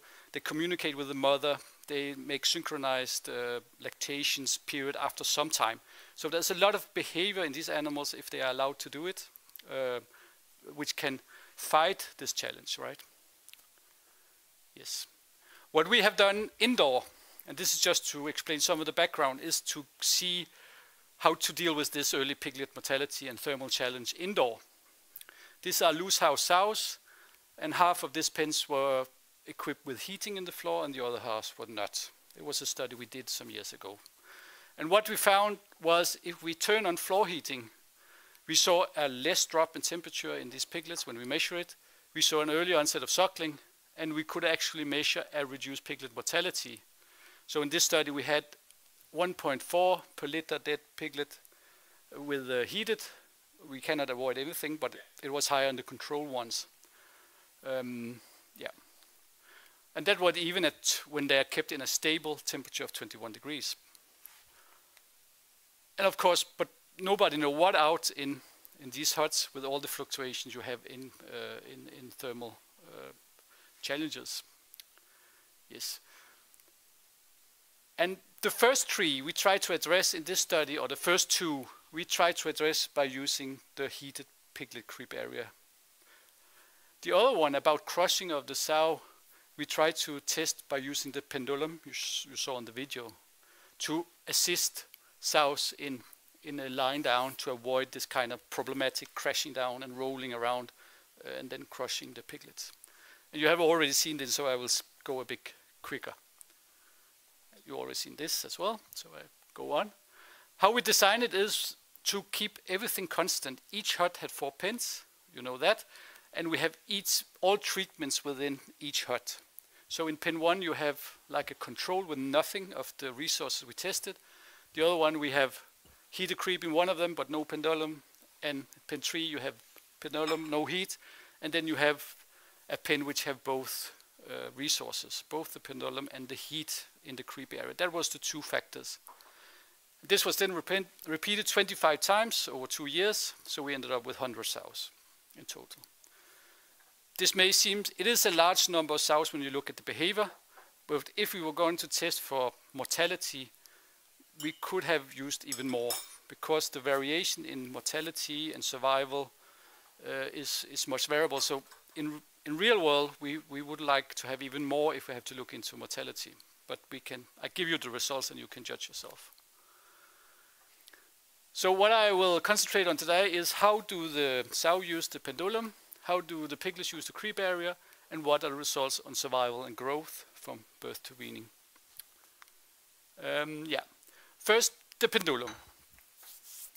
There was no difference between treatments on whether the sows have pendulum or not on the number of risky movements or posture changes. So it didn't really affect that. What the students saw looking into this data was that when they had a pendulum, they actually used longer time for lying down to make posture changes. It was they used more time than if they used the rail, but not significantly different from using the wall. But compared to having nothing, they spent more time, few seconds more when they had this pendulum, right? This is the duration, how long it takes. With no support at all, just standing in the free, it takes around 5 to 6 seconds in average for the sow. With a pendulum, it takes a few seconds longer. So this can, and that was maybe something which were aimed at by using the pendulum to slow down the laying down of the sow, so the piglets should be able to move away if present. So that was actually good news for the pendulum in a way, right? But also the way she gets down. Yeah. Is that not also what we're looking for? Yes, it is. But there are problems. Because the problems are that what we also saw, the student also saw, there was master students in 2022, was that even though they use longer times, there also are more piglets at risk when they had the pendulum. So in a way, there was a negative effect in that both when they have a lay down without any pendulum and when they use the pendulum in the free, in the middle of the pen, there were more piglets at risk of being crushed. They were laying there where she chose to lie down. Whereas if she used the rail or the wall, not the whale, the wall, then piglets more in a higher degree, there were less piglets at risk. So, and we can show an example here. You can see here, you can see the pendulum from above, and it seems like the piglets are gathering where the sow just lay down. It seems like when she left, there's a hot spot. It's cold out at the surrounding, and so they will like gather there. So that's one problem. In principle, the pendulum slows down the lay down. However, the piglets gather in a risk zone. So maybe it's not a good idea, was the conclusion of the master, and we tend to agree. Maybe it's not a good idea to encourage sows to lie down in the middle of the pen, which the pendulum in some way does. Lene, do you agree with that was the findings? Yeah. Another thing that the student noticed was that in this study, around 80% of the sows lie down using the rails or in the open, whereas other studies, usually sows would prefer to use the wall. And maybe this can be due to how the design is now, where you have this rail away from the wall. So there is like a... they don't have a free wall. No, they don't have a free wall. Yeah. So this is a different pattern, which is maybe something to consider. And I can see in the Belgium version you have changed something, so you don't have the pendulum. You have so maybe, and we use this version, and then you see they will use this rail for laying down and not using the wall. So that's for debate, right? Yeah. So I think this is maybe something we can learn from this project. We should consider the placement in the rail, and maybe suggest leaning walls, which have been used in other studies, if possible. We have in the Belgium model we have put on rails up and down because to have that pipe or lying wall, you would have an issue with the straw in the bottom. So we need something that can compete with the different floor heights. Yeah. Okay. Yeah. Then the use of the creep area, and we look at the videos from all these pens, 100,000, and saw how a big proportion of time do your piglets actually use the creep. This is day 0, meaning 24 hours after the birth of the first piglet, and this is proportion of observation where you have piglets inside, one or more piglets, so it's an observation per individual piglet. So this is 0 and this is 30%. And this is unheated and this is heated. And remember, they are in the same house of the same climate challenge outside. What we see in day 0 or the first day, but is there no effect whether it's heated or not? In general, they use it to a low amount. And this is supported by other findings that in the beginning, piglets do not really use a creep area. However, when we go to day 2 already, and look again for 24 hours, there's a huge difference. Now, of these 24 hours, nearly 1/3 of the time, or 28.5% of the time, piglets were in the creep if it was heated. However, if it was unheated, the same proportion was 7. So if this is something you want piglets to do, then heating will help. It really will. Yes, and that was a... How is the study on one pig? That's like you can't follow that single one thing? Or? It's a counting. Okay. So it's a counting where you look, we have videos, and then you have, there's 15 piglets, and then the student, it's a huge work, but then you count how many are the other, how many are away from the sow, how many are outside, how many are in the creep, so you sum up to 100%. And you do that for 24 hours. All the group are in the corner. No, not yet. Yes. Yes. They can't hear you. Sorry. Yeah. If all litters were in the corner, that would be 100%. Yes. Okay. At that time point, yeah. At the time point, yeah. 24 hours later. Yeah. The reason for using percent is because you have to adjust for the number of piglets in the. Sometimes it's 8, sometimes it's 20, right? Yeah. I can explain in detail, but yeah. So that's the most fair way to do it. Yeah. So we don't need to recognize each individual piglet. We don't know this is number 5, but we know for each piglet. Sometimes I can explain that to you. I mean, it's just how to get that number. Yeah. Most 1/3 of the time, regardless what you do, the piglet will be close to the sow, will lie at the other. So the only difference by using a heating creep area is that they will go into the creep, or they will have the other thing where they are alone, away from the litter mates, alone from the sow. So this is actually kind of a risky thing for a newborn piglet, being away. Day 0, this is happening, but there was no effect of the treatment. However, you can see the absolute figures. It is a bit lower for the heated, but it's not significant because there are much things happening day 0. And also have to say that Thomas was keen sometimes on coming in and taking the litter and put it into the creep area. And this is of course not included in the data. Yeah. These data only when we look at the free choice of the piglet. So the moment the farmer intervened, the observation stops. Or until 24 hours, because we're not interested in the human interaction. However, after day 2, you see the same thing. They are in the creep, and that means also there are less time spent alone, lying out, spread out in the pen. But if they are unheated, nearly 32% of the pigs will lie alone. By themselves? Yeah, we have the definition, if they touch another pig, they are not alone. If they touch the other, they are not alone.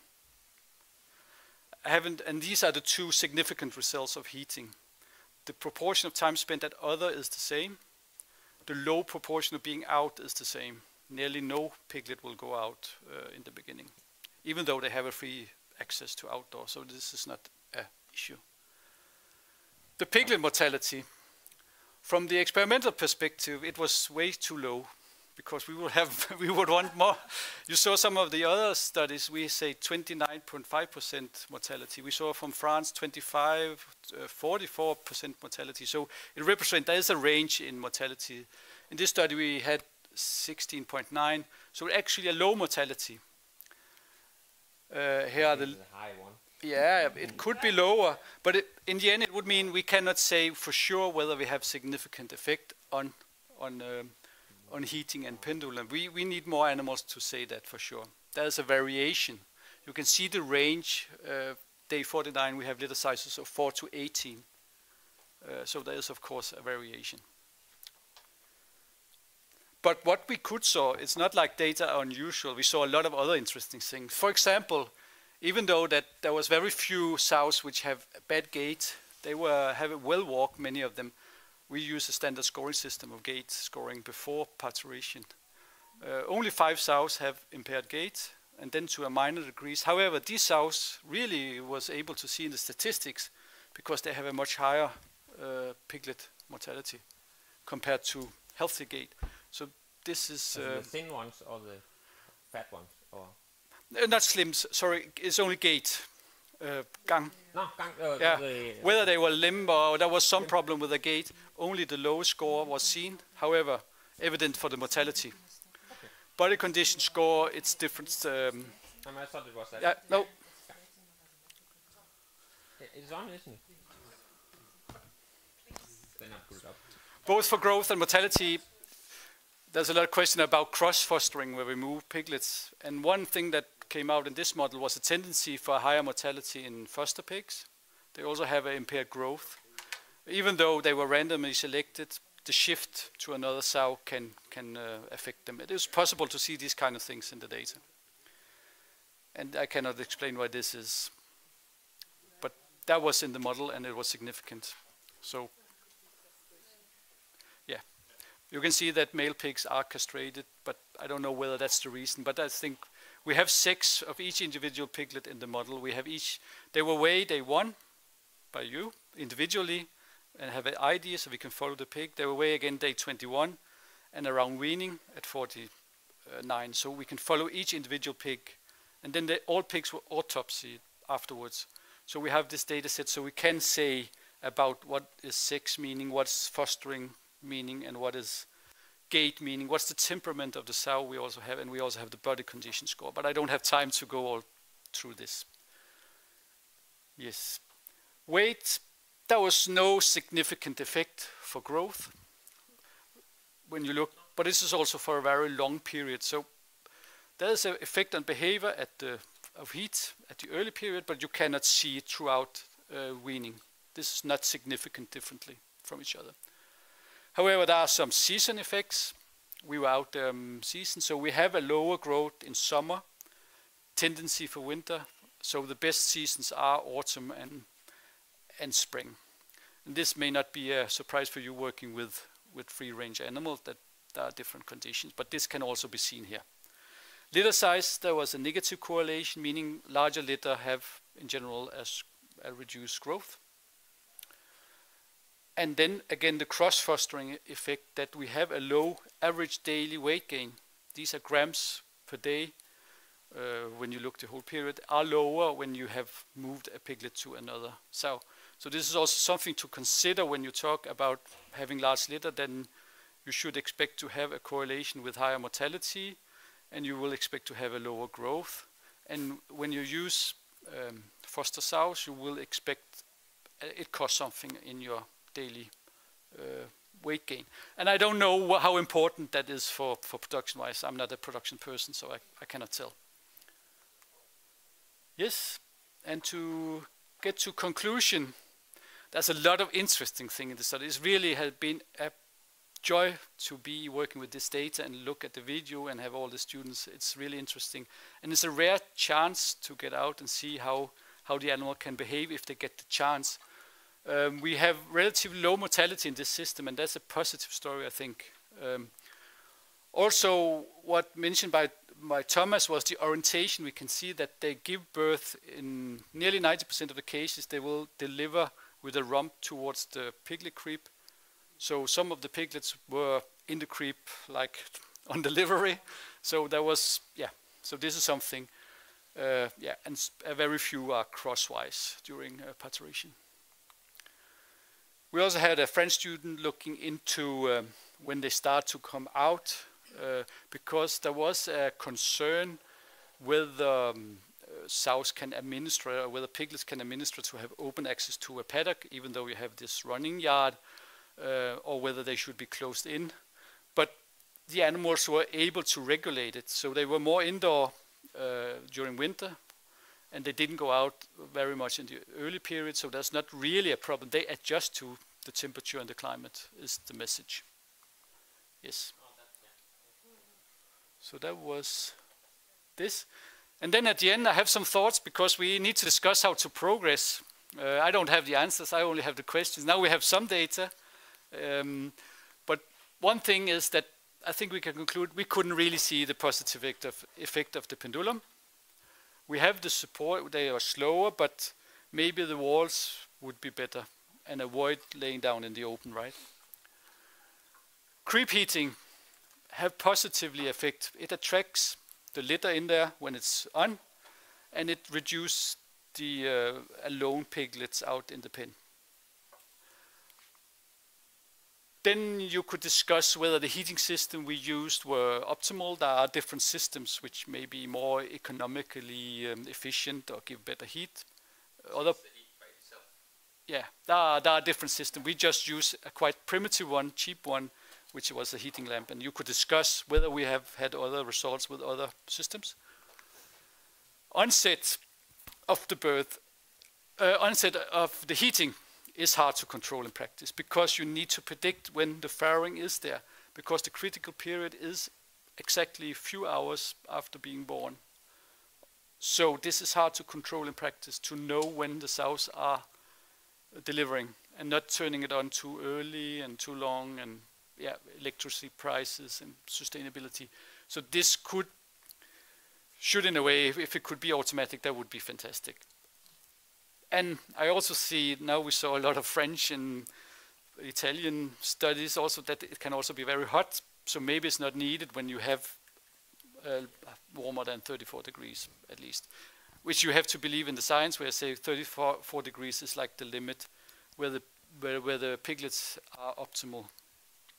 Maybe no need to go higher. And then I was thinking about, if you really want to increase piglet vitality and survival, at birth, we saw that piglets really did not use the creep after, just on the day of birth. So maybe could we have an inbuilt floor heating system, if you want to address this problem? Yeah, that's something we can debate. We don't have a solution. Thank you.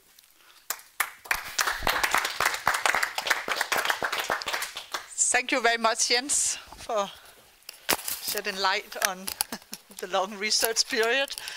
So I think we'll have the discussion after, so now we'll give the word to Claudia and Jacopo. I don't know if you share it again right now. Yeah. And there have been some questions online. We take them together at the end. So there'll be a time for discussion there. Thank you.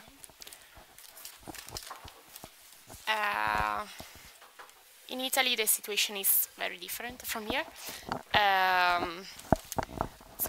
First of all, we choose to test this kind of hut because in Italy there is a scarce availability of semi-wild breeding equipment, because like I said before, we are the only farm in our area that makes this kind of breeding, and so there is no professional equipment. And for us, the moment of the birth, it's a big problem. This was a video, but I don't know if... Vabbè, it's not important. Okay. These kind of huts are very comfortable. It's easy to clean, and it's safe for the operator, because before we have a wooden house that was a little difficult, because the nests were separated from the moms only by a wooden board, and we don't have doors, and there were only a door for the pigs, and we have to enter by the windows to take care of the piglets, and so it was very dangerous because our moms are not quiet, and so they attack us, and so it was very dangerous for us. And now it's better. It's also better for temperature, because in Italy, in our area, not in Italy in general, but in our area, winter are very cold, and so it goes below 0 during the night, but during the day it's hot, and so this kind of hut permits a good thermal installation, and the water doesn't freeze, so it's good for us, because we don't have automatic feeding, but we do with buckets. We put the feeds and then the water, and so it's comfortable to have a tank. In summer, it's very, very hot, so the problem is the ventilation, because we need to keep open the windows and also the door, and it's still hot. And so for us it would be wonderful to have another windows on the other side, because that permits also to control better the two moms, the two nests, the two parts. So you have yes, because we have two. This is divided in two, and so we can control by the windows here, but not the other part. So it would be wonderful to have both. See? Okay, about the nest. It's the nests are easy, because it's good to open, to close, to take the piglets, and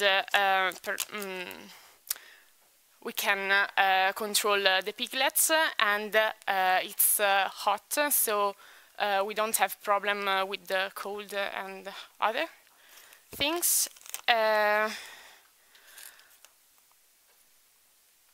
The difference in Italy, I think that also Jacopo after will show you something. For us, it's impossible to move the house, because you built in the garage, and then we have to bring it up where the pigs are breeding, and we have to cut the 3 trees to move. So it's impossible to move. So we remove the wheels, and we put the fixed fences, and we had last 2 weeks ago a gutter here, because if you keep it fixed, the rain will go in front of the door, just in front of the door, and so it's a problem, because the moms go out, but the piglet not, because it's too wet. Because our soil it's very with clay. Okay. Okay. See. How about feed and water? Feed and water, like I said before, we give with the pocket. So we give, but we give flour feed to the moms, and so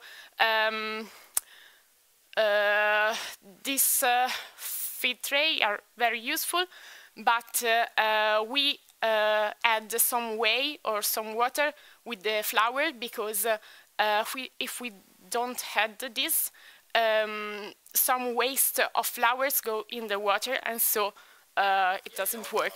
Yes, it's the only thing that we see. Yes, and we make some change, because we had the red light in the nest, because we keep the one that you give to us, but we had also red light because we see that we have the most of the nascite, but the birth, okay, the birth during the night, and so if the piglets see the light, they enter easily in the nest. And so we had the red light, they find a way to enter all alone, because we are not here when they birth. We moved the light control panel because before it was behind the tank tap, the tank, but it was not comfortable because we need the light when we enter, so we move besides the door on the right. So we open the door and we can use it. We changed the tank tap because before it was with pressure, but it doesn't work because it's too small, and so it doesn't work. And we think that the capacity of the tank is too little for 2 sows because we have to add water a lot when because they drink a lot, and so it's too small, especially because we fix the house, and so we don't have problem with the weight to move. So it could be a little bigger, and that's all. That's why. Thank you very much, Claudia. So we will leave the word to you now. I'll just see if we can get some air in here.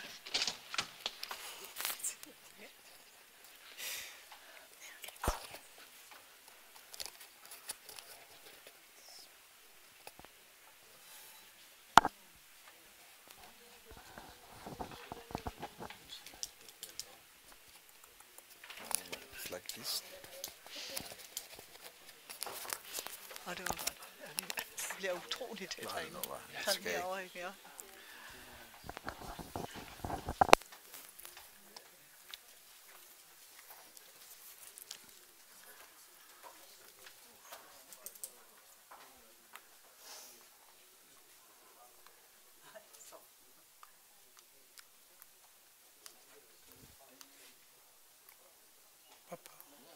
So it's the same. So I start with like the engagement of the farm in the PPILOW, because we started from to be an MPG, so National Practitioners Group. So we participate to various meetings about organic farming system. Then we participate to the Organic World Congress to show our practices with extensive pigs, and then we participate in also in Venice.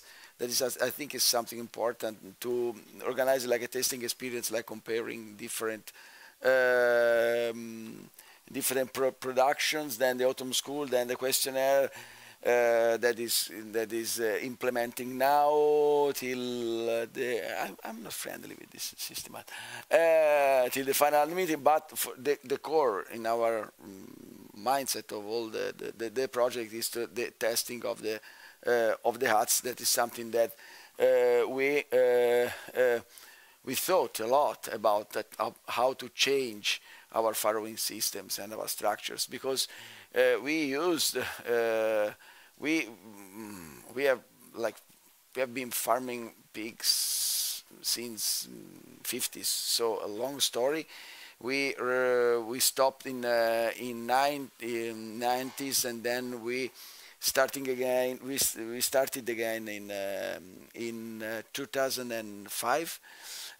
But we used, like I call basic, because I'm positive mood, basic accommodations for sows. So some handmade structures with anti-crushing bars, or some this is a horse paddock that we transformed into like farrowing in crates for and for animals, but for sows. But we have had the same difficulties that she mentioned. So difficulty in controlling animals and not be in time to do things, because we have to manage things and push away the sows and then enter in. So a lot of commitments in order that not allowed us to focus on what we would like to do. So with negative spillovers in an unsafe intervention, poor thermal control, and so negative feedbacks again. So too many crush of piglets and also difficulties in cleaning everything. So it was a complicated situation. But if I see in all Tuscany, these are some photos that I made in years of like visiting farms. The problems in finding a solution that could fit and could be able to solve all the problems that I mentioned and even more are like for all the farmers, because all the farmers have a lot of like intuition and fantasy, so they use straw, like paper and wood and everything, but they have a lot of problems. Think about this one, like the temperature inside during summer, and I also face the intensive system. This is a photos that I made in 2006 in one of the intensive farms in Italy, and because of the dimensions, the trend that I described before, so the increasing profitability and attention and interest and marketing strategies made also by the Tuscan region about Cinta Senese, intensive system started to use intensive system also for Cinta Senese, but it was absolutely terrible experience also from an economic part, because they doesn't fit absolutely, so they behave in a different way, and so the survival rates of piglets was absolutely dramatic.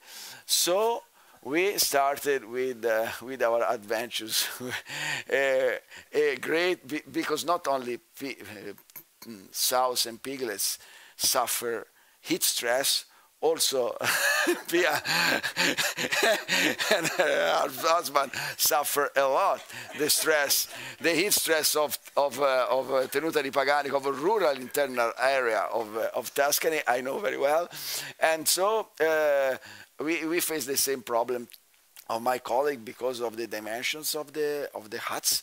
So we could not like throw like in the marvelous videos that I saw. It's absolutely impossible for us, and so we move on a tractor, and we made this. Does it able to go? This is a video. So think about the danger and the craziness of me and my colleague to drive this tractor in this road. Neither a motorbike can pass through here. So all the street was for us and for Vanguard. So and so only crazy farmers can do something like that.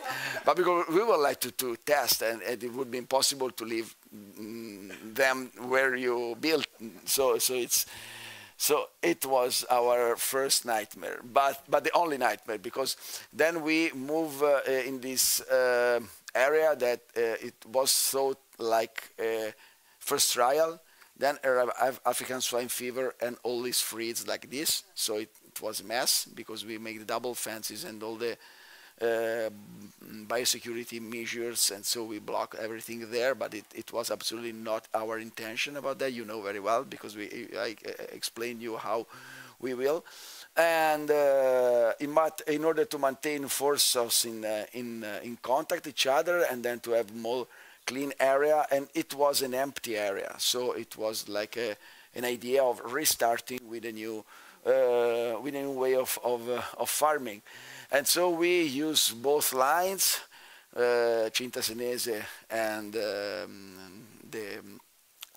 crosses of large white Duroc that we both.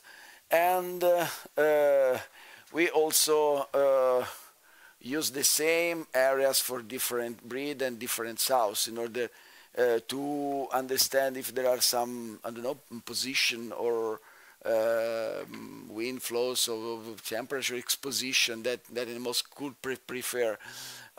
We have noticed absolutely no differences.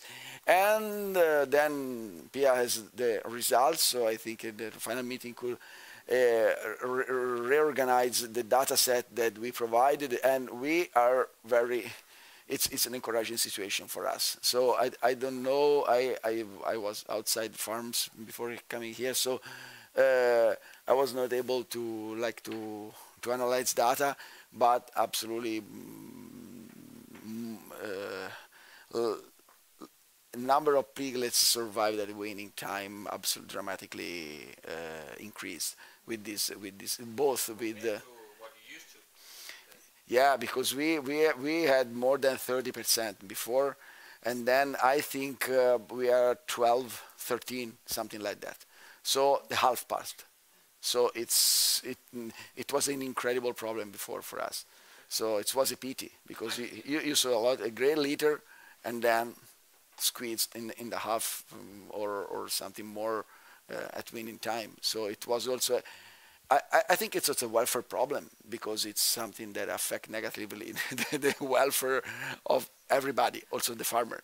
So because we get tired and sad about that. So it's not only economic, it's your attitude, your willingness of doing a farmer and a pig farmer. So it's something very direct and directly correlated to, sorry, I'm schizophrenic, and that's it. So we use the light, the color, and both, and the temperature. We tested also gas-powered and electrical power because we thought to move huts where there is no electricity. So in order to be independent, absolutely, and it's and they. Okay. Without touching, incredible. And so it's yeah, it works. And for this is funny things about that. I know that you was interested in, but we use the lamp inside, but we used to move also the lamp outside, in order to during the day, not in the night, allowing pig to exit more where there is like sunny days and beautiful day. We move the lamp outside. We put this iron hang it like this, and the pig exit outside a little bit, and then we move the light inside, and so they re-enter. And so when we feed the sow, we maintain them outside, and then we push them inside again during the night. And it was a trial, and there was no problems absolutely in like in crushing pigs, piglets, or other stuff. And they use more more space, more freedom, more free to exit and use all the barn area. Yeah, it's about the straw. Like I'm used to use a fair bit more straw than you do there. Like, what is the temperature in that time around you doing this testing there? Is that winter or is it like 30 degrees or? I don't remember. I mean, that's okay. That's okay. I'm not a liar, so I don't remember. I think it is open here, so it's not deep. It's not winter at all. Absolutely, I think not. So I think it's not a rigid cold temperature now in these photos. Yeah. No. But we never use a lot of straw because we get scared about what happened in the past. That piglets get trapped into long straw, and so the sows squeeze them, and so we used to maintain sows with the straw 15 days if we are able before farrowing, and she cut. She like a behavior, natural behavior, that she cuts all the sows if it's too long, and so maintain the legs like this and cut with the teeth, and like create more less net effect for the straw. So we use light straw of not in the nest, but in the barn. We never use, you know very well, we never use the water and feeding here because the person that was in charge of feeding animals was very sturdy people, old sturdy man. We cannot win all the battles, so he said that it's absolutely better to feed outside. So we fed outside, but now she's not more with us, so we will be able to do what we want. So no, it says funny things because nothing happened, but one sow remains blocked into this system, and we found it like this, squeezed under, and she moves because we arrived to the huts and we saw the huts doing like this. And I say, oh, what's happening? And the sow is trying to lift the huts up, but she was not able. But we helped her, and nothing happened. No piglets inside, nothing. But it's some strange things that happen in all the farms. For sure, and it's like I would like to share, but it's a mobile hut. It's a mobile hut, perfect, without wheels. A step further, you use wheel, you poor Pia, without wheels, with animal, and the same aspect that underlined my colleague is the humidity, because we are very hot, humid, you know, climate, continental climate, so something that allow the air to flow. I make this stupid like drawing, but Pietro Venezia, one of our friends, suggests also a simile they use for hands, like the simile color painted black that attract the heat and make the heat goes up. Could be another options. We thought. We spoke about that a few days ago. It could be another, this is a new idea of another colleague, but I think the humidity, internal humidity, is something that could be more managed, because I think in your latitude is not a problem, but in our climate it could be a problem. So I think it's something that if you organize a structure for this climate, it's easy. You have a lot of, ideas. So at the end, thank you, Vanguard, because it works. Thank you.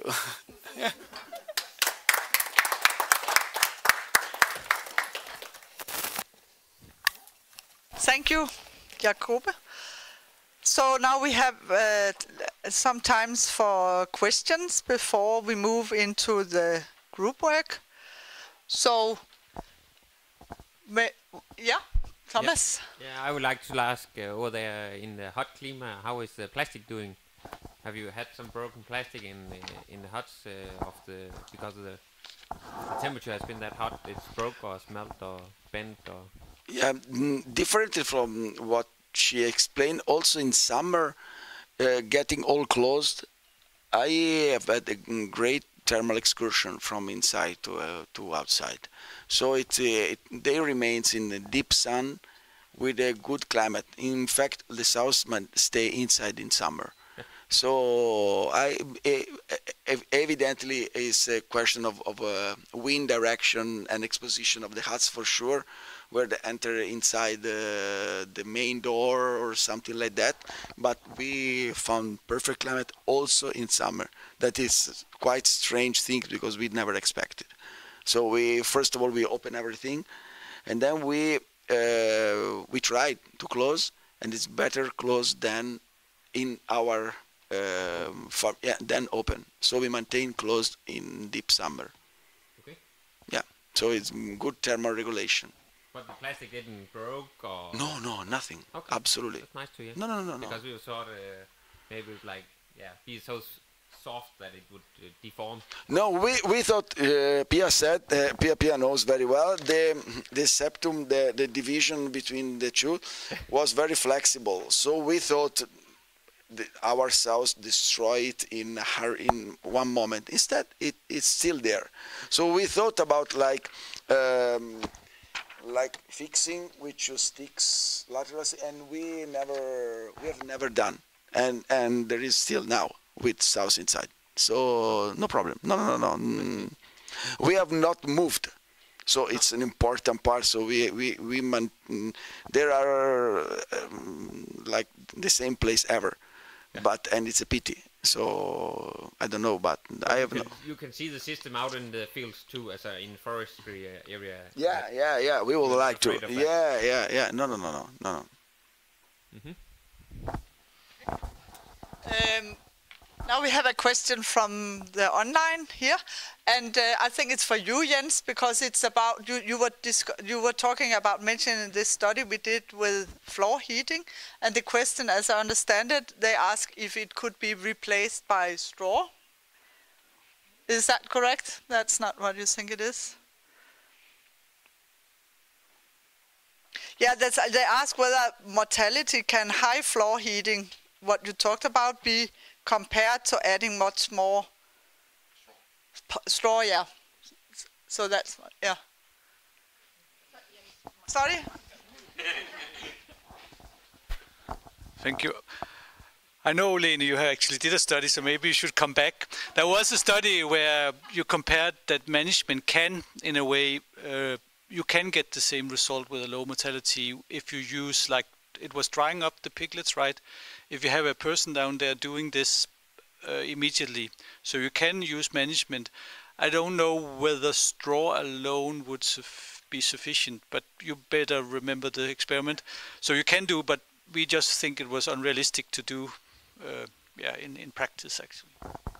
I can tell that we actually did a follow-up study where we looked at this temperature reduction and compared different ways of warming them up using, for example, the floor heating, some top heating, but also deep straw litter. And the very best was actually the deep straw.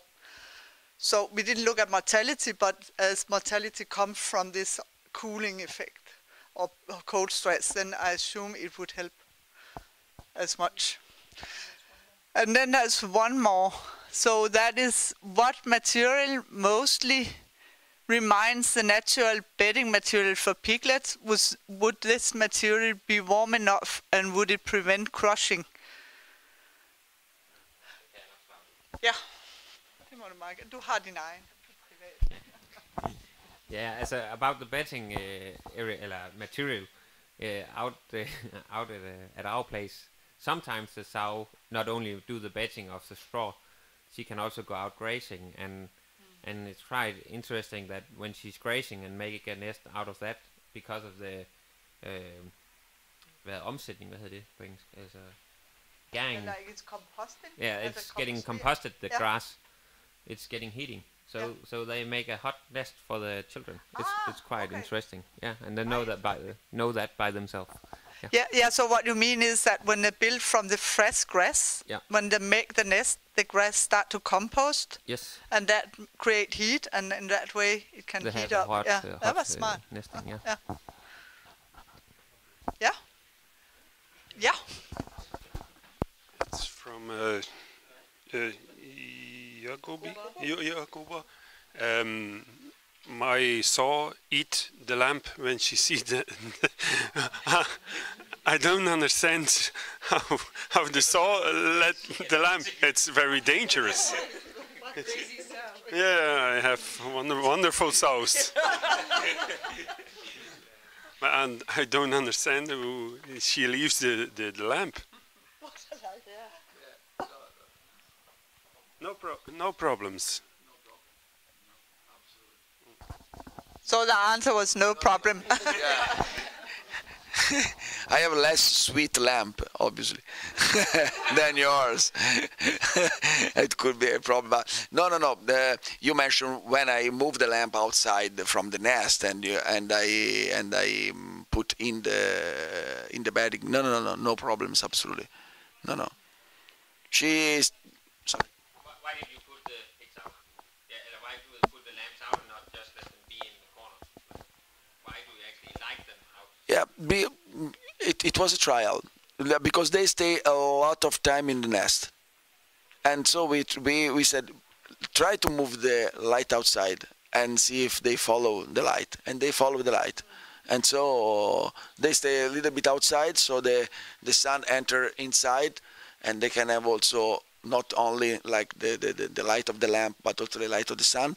And so it was a trial that I made some photos to test it, and finger crossed that I see all squeezed down, and it works. So I said, okay, I would like to show something like that. the trial of a farmer. Yeah, more questions? I can add to the crazy story. We had a setup with camera, and we had a sow that was nest building with the electric wire. So at the end it became all black, but we saw all this nesting with the wire there. Yeah, Thomas? I have one more question for the testing. Like now you were using lamps. I've gone away from the lamp because I want the nest really warm if I can. I know I can just feel the feeling of 170 volts of as a 170 watts of lamp heating I have in my house, and a lot of the heat is going up, and that's in a heater instead. It's keeping all the heat down in the nesting area. but I think we have a test in Denmark where the pigs use the corner as much. It's not the light they're going for, it's more the heating. Yeah, that's true. We did such a study indoor, and they actually used the hut more without the light. But maybe it's a matter of at what time, we look at it, because it might be that, or what kind of light it is. Yeah. In the stable. Yeah. Ah, okay. I don't know. Yeah. It's just like you prefer a lamp or. Yeah, I think you said that they enter the creep easier with the light.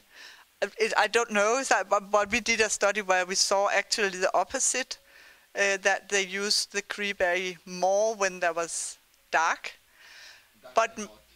Yeah, dark and hot. But maybe it is a matter of, that's two different things, how fast they enter it first time, and then how much they like to use it when they have learned to use it. So maybe that was what we measured, whereas you measured how fast they enter it and find the hut. I don't know. Could be. Yeah. Yeah, but then I think we close for here, and I don't know. Should we have we could introduce the group work, and then we have a little break, and then. You put on the first screen, because then you can see we will change a little bit with the table, because we have put you into 3 groups. But you can have a small break, go to the toilet or something like that, and we will arrange the table, and then we will come back, and then there will be some group work. Yes, thank you.